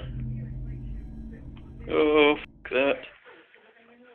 This might look like an ordinary enough sight, except for one detail that changes everything. That lamp wasn't plugged in. There was no power going to it, no electrical current, no connection to anything, and yet there it was, switching on and off in an empty socket, like something was running through it that had nothing to do with electricity. He wasn't the only one who felt that way either. Other tenants in that building talked about hearing heavy footsteps pacing the corridors late at night when no one was there, and one neighbor claimed she'd woken up to find a shadowy figure standing by her window, the shape of a man, head tilted slightly forward like he had a noose around his neck. When he posted the footage, something unexpected happened. People who had lived in that same building years before started coming forward with their own stories, experiences they'd kept quiet for a long time because they didn't think anyone would believe them. This clip might look simple on the surface, but an unplugged lamp doesn't flicker, and the ground that building stands on has a history that doesn't stay buried as quietly as people would like. So, what exactly happened here? This next clip is just regular home security camera footage posted by Peach Assassin, or at least that's what it should have been before something very, very strange happened. Look closely at her hair. Because my shirt is 7. This is ridiculous. Don't make me think about numbers again. A brave and accurate decision. Yes, my captain. Yes. Yeah, holy captain, your horticulture is harvestable. Ah, good. Oh, thank you. Fine. Hurry happily and thank these hungry hollow hippos. Something pulls it, not a subtle shift, not the kind of movement you'd blame on her turning her head, an actual pull. And there is nothing and no one there to account for it. Her dog is right beside her when it happens. And that detail matters, because the dog's reaction is immediate. Startled, alert, looking around for something it clearly sensed but couldn't locate, and the dog is nowhere near her hair. Whatever caused that reaction, the dog felt it too, which takes the idea of a simple glitch or camera trick off the table fairly quickly. Animals don't startle at optical illusions. Hair being physically manipulated by an unseen presence is one of the more commonly reported forms of paranormal contact. And what makes those accounts so consistent is the specificity of it. Not a general feeling of being touched, but something deliberate, something that reaches for a particular part of a person as if trying to get their attention. This footage fits that description almost exactly. She wasn't looking for anything that day. She wasn't investigating. She wasn't recording for content. She was just at home with her dog going about her evening. And something decided that was the right moment to make itself known. So, what exactly happened here? A draft? A loose strand of hair? A trick of the camera? Or something in that room that decided it had been patient enough? I'll leave you to be the judge of that. This next clip comes from Isaac Abram George, a paranormal content creator who lives alone. And on this particular day, he started hearing sounds coming from an empty room in his house. A room that belongs to no one. A room he refers to as Mr. Patterson's. Not wanting to go in, he did what made the most sense to him. Set his camera up in the hallway, pointing toward the room, and went to take a shower. Whatever was in there, he wanted the camera to see it. Focus on the room across the hall.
the lights come on by themselves. And if you look closely, moving around inside that lit room, there's what appears to be the shadow of a person. Then the door opens on its own, the lights cycling on and off as it does, like something is moving through the space while he's standing under the shower, completely unaware. Now, before anyone suggests it could have been him, the same footage shows him walking into the bathroom, a completely separate room. And if that wasn't enough, you can actually hear him in the shower, singing, while all of this is happening across the hall. He is fully accounted for. Whatever turned those lights on, whatever is casting that shadow and pulling that door open, it isn't him. He lives alone. There is no Mr. Patterson. There is no one in that house who could have turned those lights on, and there is no one who should be casting a shadow on those walls. What's unsettling about this one isn't just what the camera caught, it's the name. Because you don't give a room a name unless something about it has made itself known to you. That kind of familiarity suggests this isn't the first conversation Isaac has had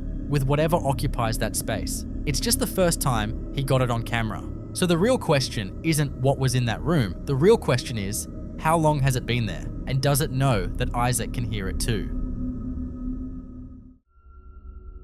This next clip comes from an office security camera at 3:17 in the morning when there was no one in the building. Keep watching the chair. This was at 3:17 a.m. when the station was closed.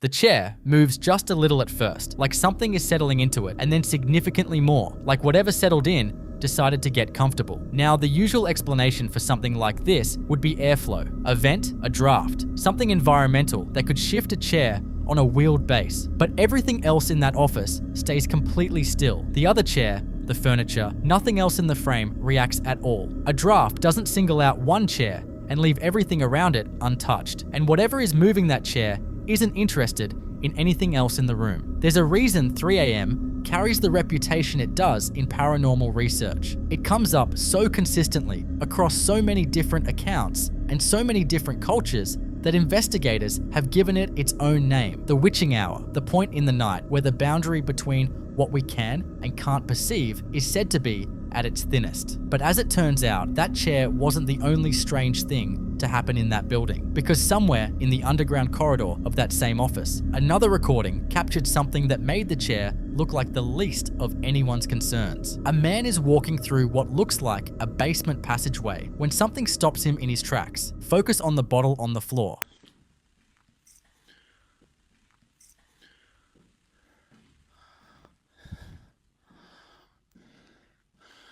Feels down here tonight. Like proper weird.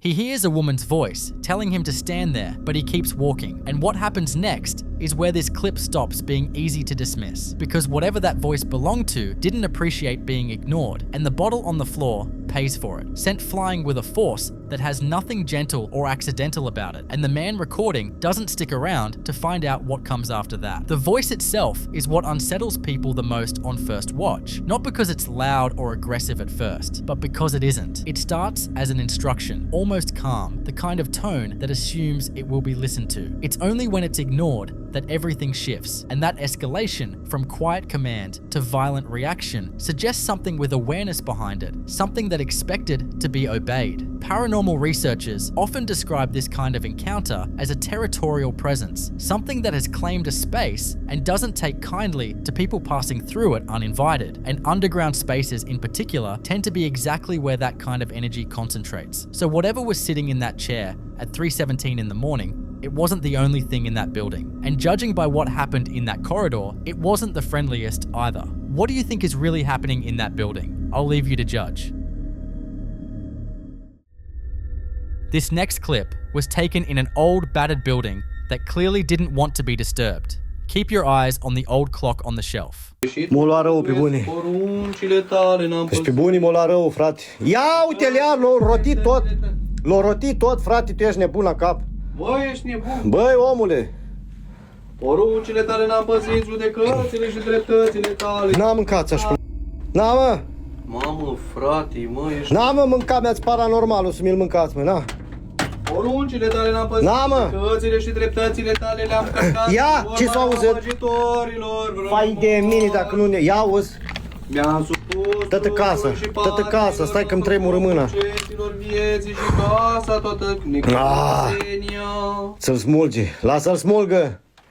The reaction in that room is immediate. Shouting, praying, two people who went from completely calm to absolutely terrified in the space of a second. That kind of reaction isn't performed. You can't fake the way a person's voice sounds when something they just watched with their own eyes has no explanation. Now, a clock moving on a shelf isn't impossible to explain on paper. Vibrations, an uneven surface, something knocking against the furniture from another room. But there's a reason those explanations feel hollow when you watch this clip, and it's because of the object itself.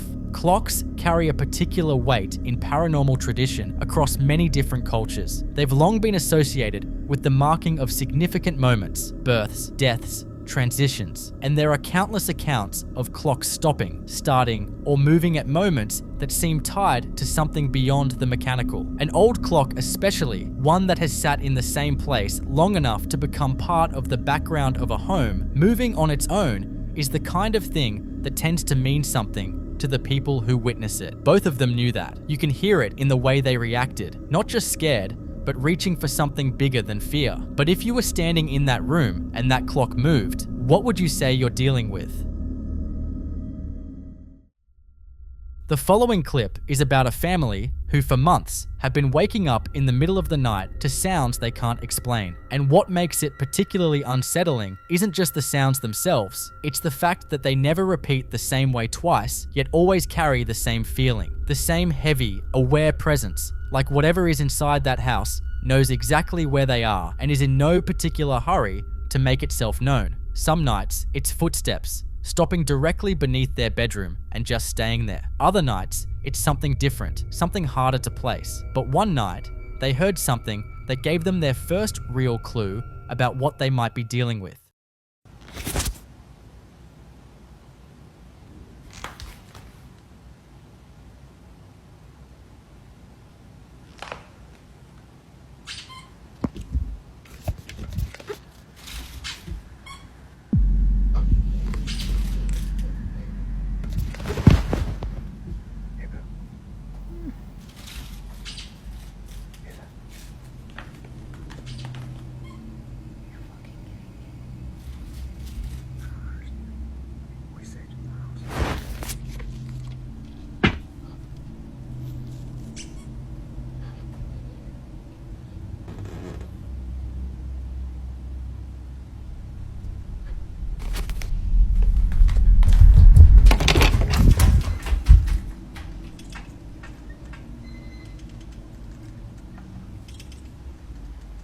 Outside, something was playing with their dog's toy, and when they went out to confront whatever was there, they found nothing. The comments pulled in a few different directions on this one. Some viewers felt that if this were paranormal, the dog toy was a significant detail, that it could point to the spirit of a child, drawn to something familiar, replaying an innocent moment from a life that ended too soon. Others weren't so comfortable with that interpretation, suggesting that certain entities are known to mimic harmless behavior deliberately, using something playful and non-threatening to create confusion rather than immediate fear. There are darker theories too, that some presences are drawn to the emotional reactions that objects connected to animals tend to provoke, that the attention and fear and curiosity that follows is exactly what keeps them close. The family had already tried saging the house by the time this clip was posted, a cleansing practice rooted in traditions across multiple cultures, intended to clear a space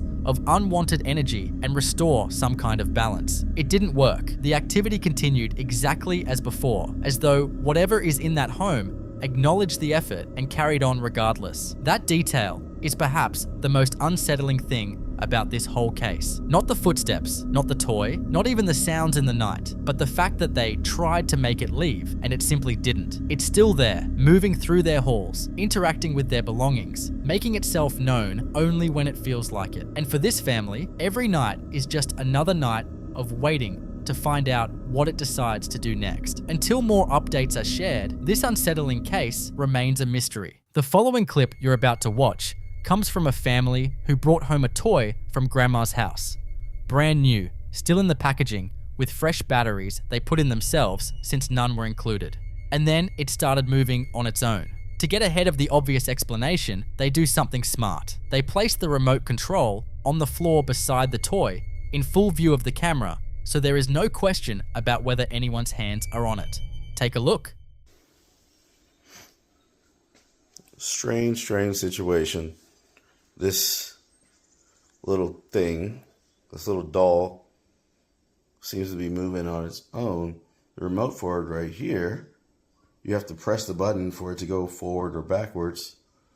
But earlier, it was just moving a little bit forward or a little bit backwards on its own.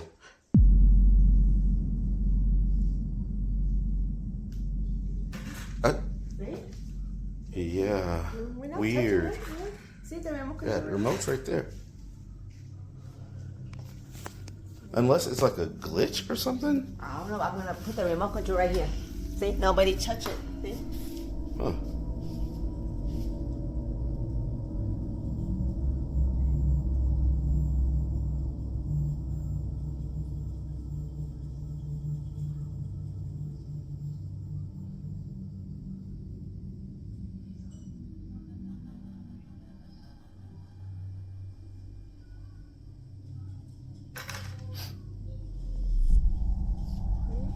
This is weird.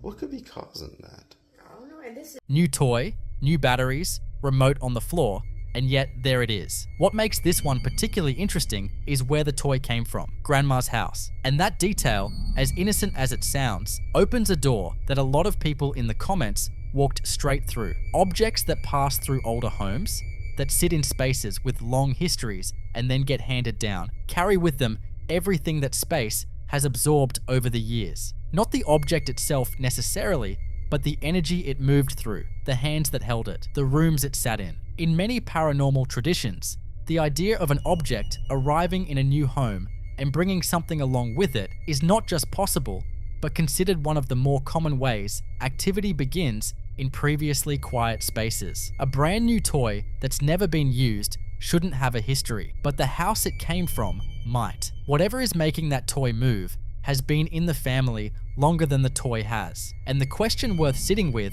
is whether Grandma's house was as quiet as everyone thought it was. What do you think about this one? This next clip comes from a shop owner who was lying at home reviewing her security camera footage late at night. And what she saw on that playback was not what she was expecting. Her apprentice had stayed back to close up after a late customer, and that's when things started going sideways. The door simply wouldn't close. She kept trying, pulling it shut repeatedly, and it wouldn't catch, until the light inside the shop turned on by itself. At that point, the apprentice did something that honestly takes a certain kind of nerve. She walked back in, switched the light off, and said out loud, "Let me go home, don't mess with me." And just like that, she was able to lock the door and leave.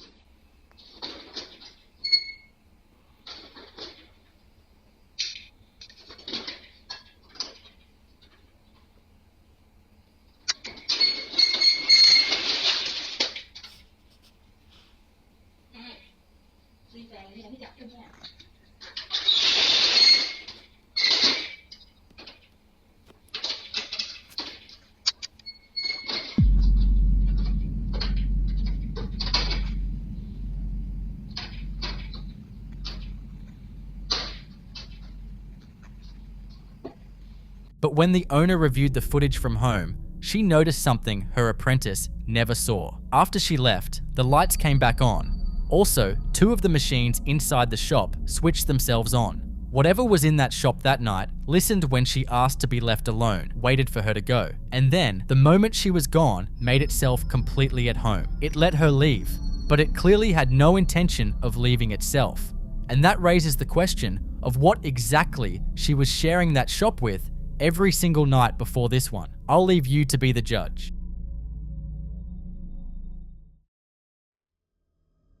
This next clip was posted by a TikTok content creator who had been dealing with strange activity in his home for several days before this moment. Enough that when he heard a sound coming from his living room in the middle of the night, his first instinct wasn't to just investigate, it was to grab his phone and start recording. Because at this point, he already knew that whatever was happening in that apartment was worth documenting. All the windows in the living room are closed, there is no airflow, no fan running, nothing that could account for what happens next.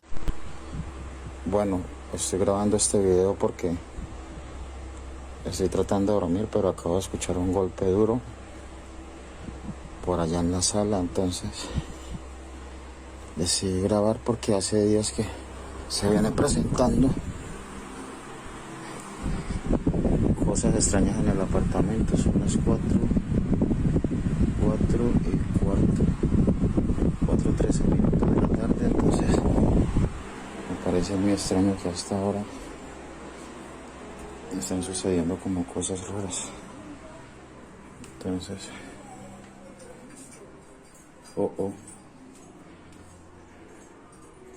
comedor. Miren, es en el comedor.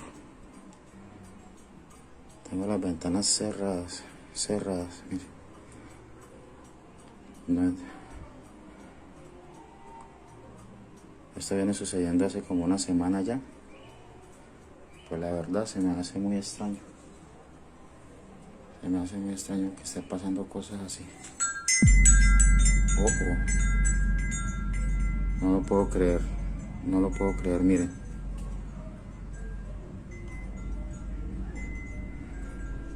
¿Qué está pasando?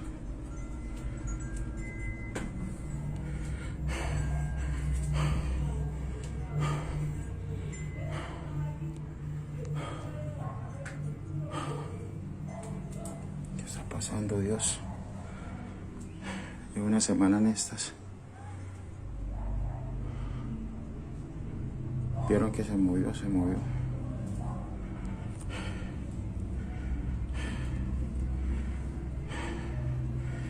Esto viene sucediendo hace una semana, hace 10 días, sino que no he querido grabar, pero ya las cosas se tornan bastante serias. Ya está pasando muy seguido, entonces me preocupa, pero si vieron cómo se movió eso.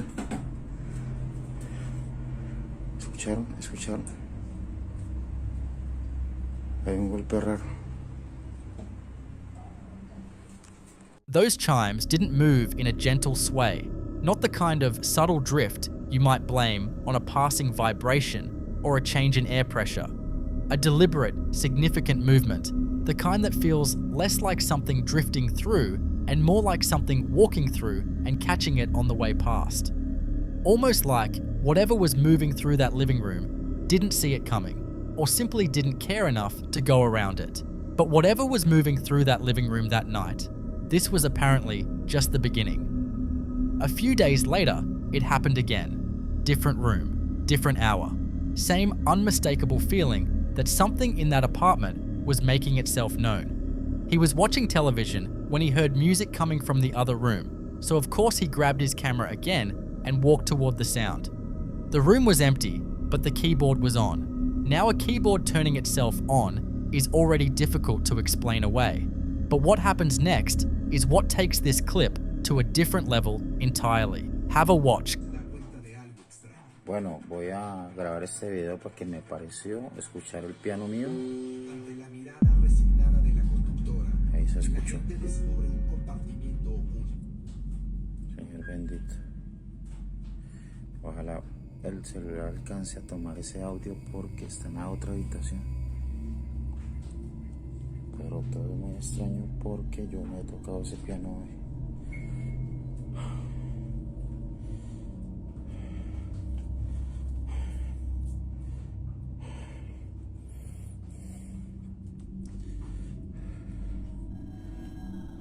pasa, Señor?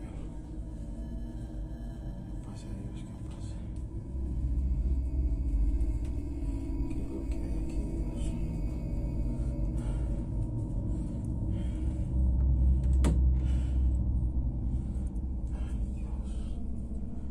Dios, qué susto, Señor. No lo puedo creer, Dios mío bendito, no lo puedo creer.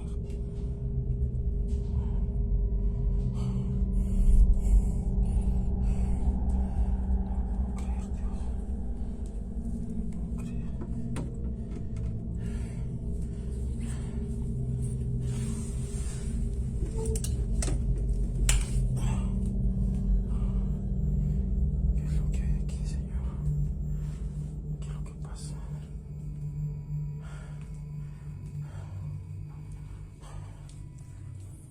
Miren, apagaron el televisor. Apagaron el televisor.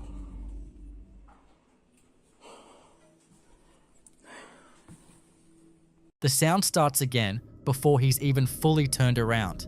He looks back and the keyboard is on again, as if whatever turned it on the first time had simply waited for him to finish and then went right back to what it was doing. Unbothered, unhurried, completely indifferent to the fact that he was standing right there. That indifference is the detail that unsettles people most about this clip.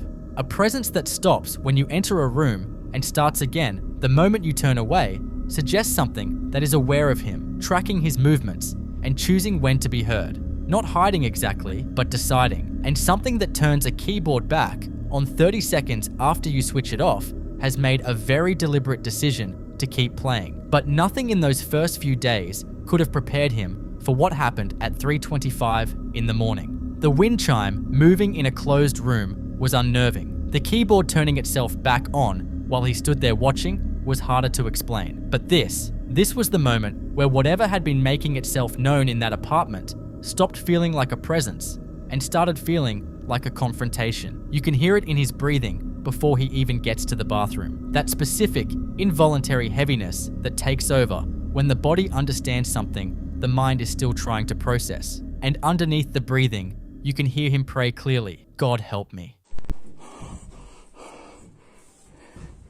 Otra vez se escuchan golpes en la sala. Son las 3:25. Se escuchan golpes en la sala, se escuchan cosas. No he podido dormir. Van a ser casi las 4 de la mañana. Dios mío, ayúdame, Dios mío. Señor bendito. Abre la puerta.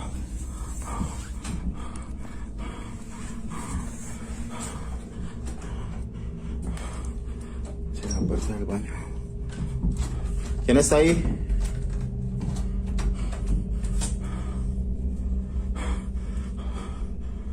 Dios, ¿qué es eso, Dios?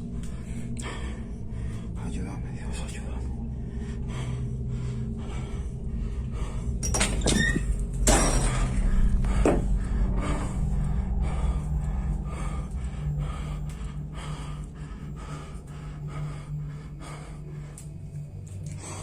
Dios mío.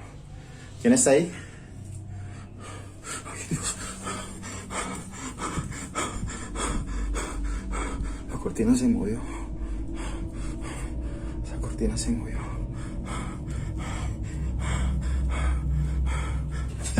Oh, Dios, Dios.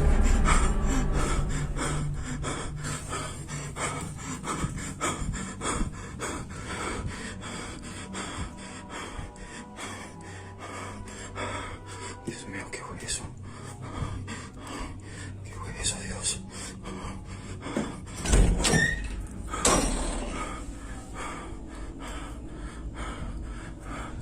Dios Todopoderoso, ayúdame.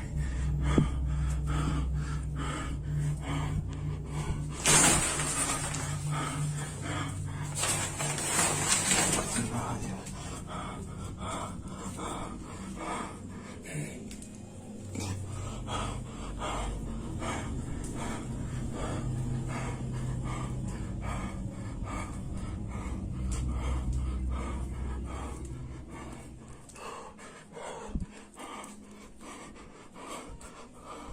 He asks if anyone is there and something answers. That moment, the question and what follows it, is the kind of thing that changes a person's relationship with their own home permanently. Because up until you ask that question and something responds, there is always a part of you that can maintain the possibility that nothing is really there, that it's the building settling, the wind, a coincidence of timing. The moment something responds to your voice in a room that should be empty, that possibility closes. He's been documenting since the sound started. And now, at 3:25 in the morning, standing in his bathroom doorway with his phone shaking in his hand, asking God for help, whatever has been in that apartment with him has finally decided to answer back directly. And even after everything that had already happened inside that apartment, he was about to find out that whatever this was, it wasn't confined to his walls, because the next time he encountered it, he was outside. González me copia. Diga, le copio. Enfocate la cámara 6. Uno de los columpios está moviendo. Cámara 6 ya. No, comando, no se puede ver bien, está nublado. El otro está totalmente quieto, pero ese se está moviendo solo. ¿Cuál de los tres?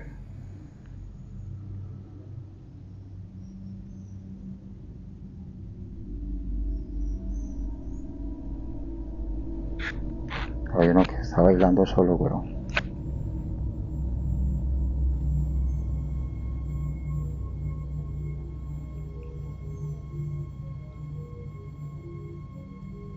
¿En serio?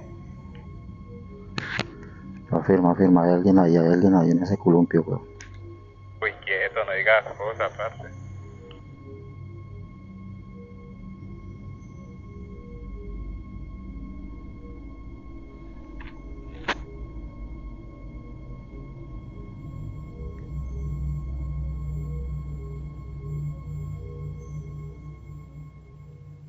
Two swings in the compound yard, one completely still and the other moving the way a swing moves when someone is sitting in it, starting slow, finding its rhythm, building into the kind of steady, deliberate arc that doesn't happen by itself and doesn't happen from wind. Wind moves both swings. Whatever was sitting in that one had chosen a seat.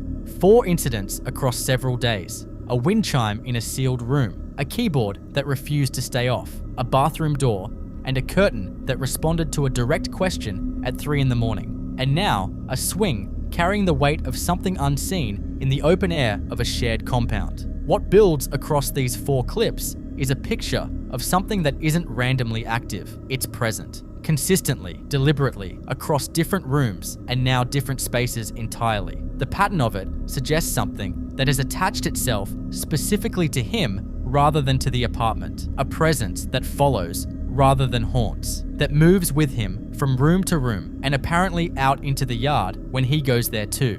In many spiritual traditions, this kind of attachment is considered among the most serious classifications of paranormal activity. Not a residual energy, not a territorial presence tied to a building, but something personal. Something that found him, decided to stay close, and has been escalating its attempts to make that known ever since the wind chime first moved. For this man, every room in that apartment, and apparently every corner of that compound, now carries the same question. Is he ever actually alone?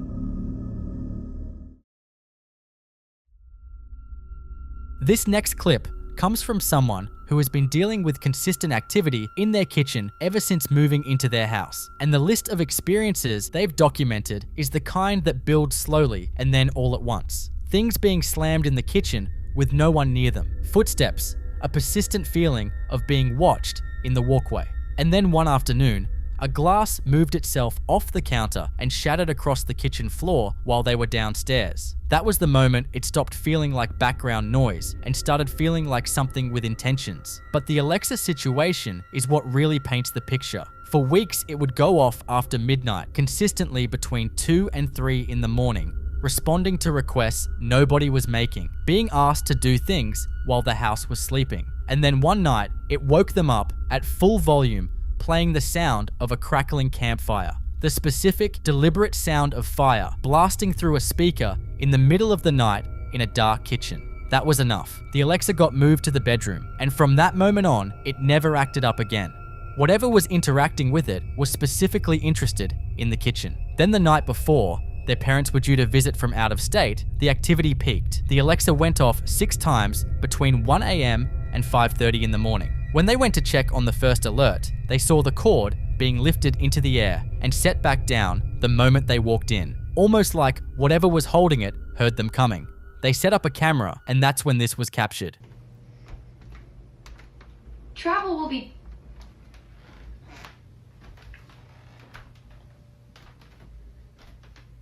Were you just messing with the screen?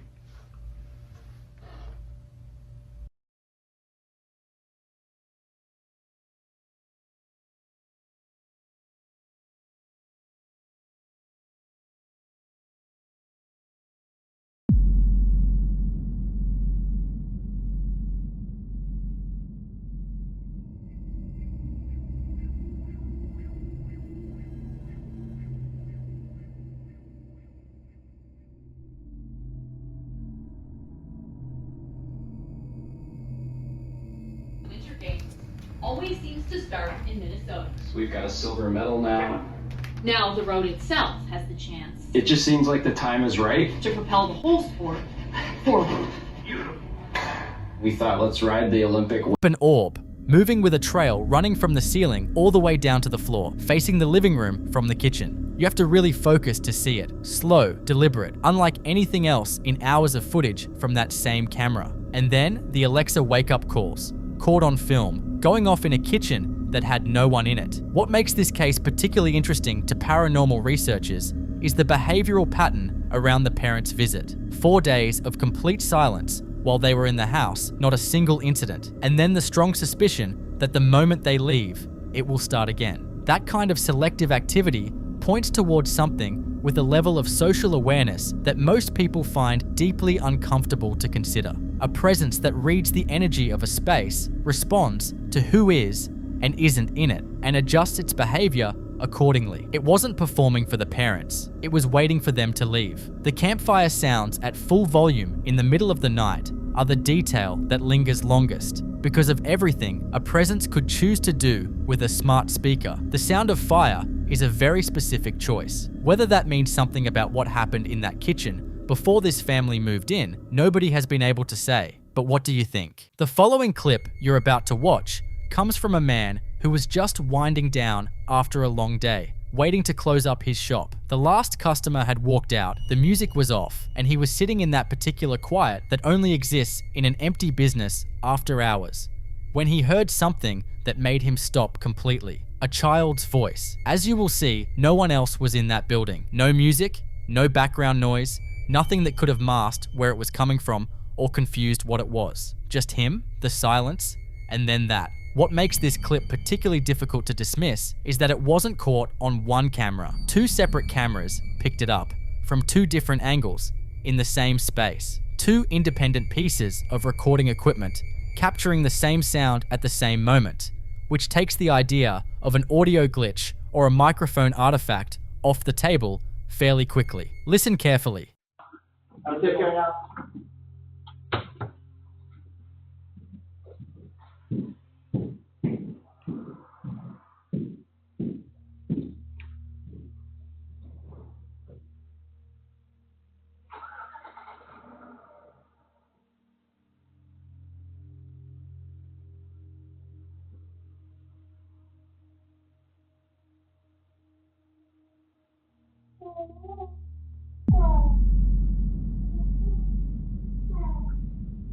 Now, some people in the comments suggested a cat, and it's always worth considering the simplest explanation first. But listen carefully.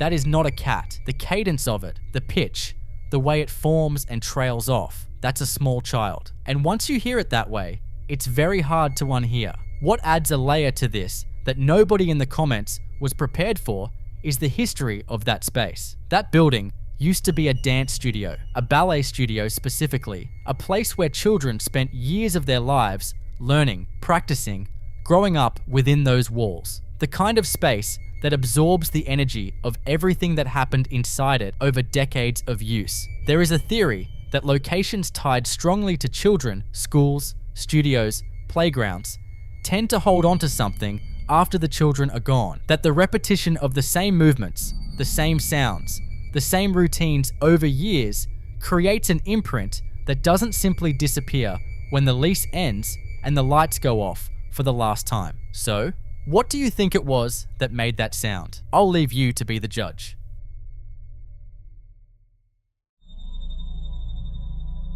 This next clip was posted by someone whose dog had recently passed, and at 4:30 in the morning, while the entire household was asleep, their security camera picked up something moving through the house. Something small and familiar. Now before the footage, it's worth sitting with the timing for a moment. 4:30 in the morning is that specific hour where the house is at its most still, where the living are deepest in sleep, and the world outside hasn't started yet. In many spiritual traditions, it's considered one of the thinnest points of the night. Not quite the witching hour, but close enough to it that what moves through a home at that time tends to carry more weight than what moves through it at noon. The camera catches it moving through the space the way only that dog would have moved through it. Familiar with the layout, comfortable in the rooms, tracing a path that looks less like something exploring and more like something returning to a place it knew by heart.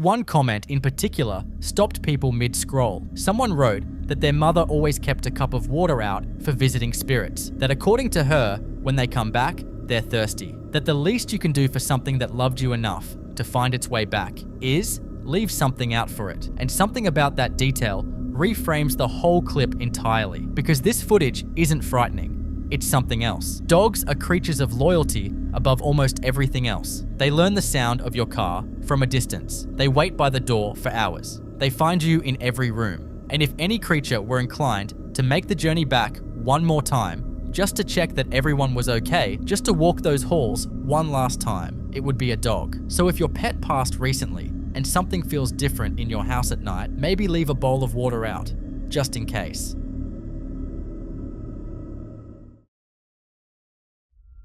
The following clip you're about to watch was posted by a family who wanted to document something that had been happening at their home, something they had already heard before, more than once, and had never been able to explain. Their outside security camera picks up the sound of knocking at their door, deliberate, patient, the kind of knocking that expects to be answered. And the camera, positioned to capture the entrance, shows exactly what's on the other side of that door. Nothing. No figure or shadow stretched across the floor the way any physical person standing at a door would cast one. And that detail is the one that closes every rational exit. Because even in low light, even at night, a body standing close enough to a door to knock on it will throw a shadow. There is no shadow. Whatever is knocking on that door does not have one.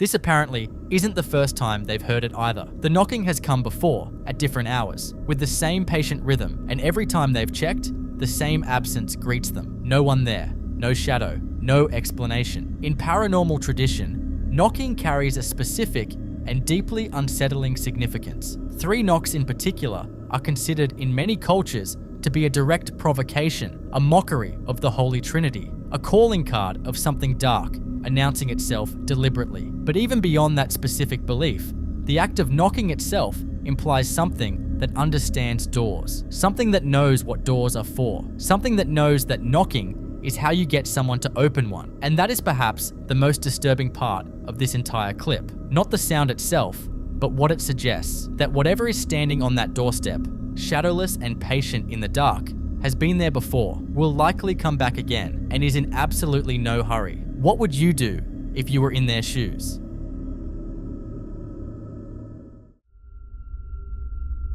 This next clip was posted by a woman who checked her brand new backyard camera after noticing something strange about her dogs, and what she found on that footage made her cry. She also mentioned at the end of her post that she wanted to throw the camera away, which tells you everything you need to know about what she saw before you even watch it. Both dogs had suddenly become alert and protective at the same time, out of nowhere, with no visible trigger. She pulled up the backyard camera. It had only been installed a couple of days earlier, which means whatever she captured on it had been out there before the camera existed to see it, moving around in her backyard on nights when there was nothing watching and no one knew. Watch closely.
Something is pacing back and forth in front of the tree line, not passing through, not moving in a single direction, pacing. The way something paces when it's agitated or waiting or marking the edges of a boundary it considers its own. The magnified version makes it harder to look away from and harder to explain. Pacing behavior in paranormal research is one of the more consistent and documented patterns associated with territorial presences, entities that move repeatedly along the same line, the same boundary, the same stretch of ground, as if protecting something or preventing something from crossing over. The tree line is a significant detail too, because the edge between open ground and dense trees has long been treated in folklore across multiple cultures as a threshold, a boundary between the known and the unknown, between the safe and the unsafe. The dogs knew before the camera did. They were already standing guard before she ever checked the footage. And whatever they were reacting to had apparently been out there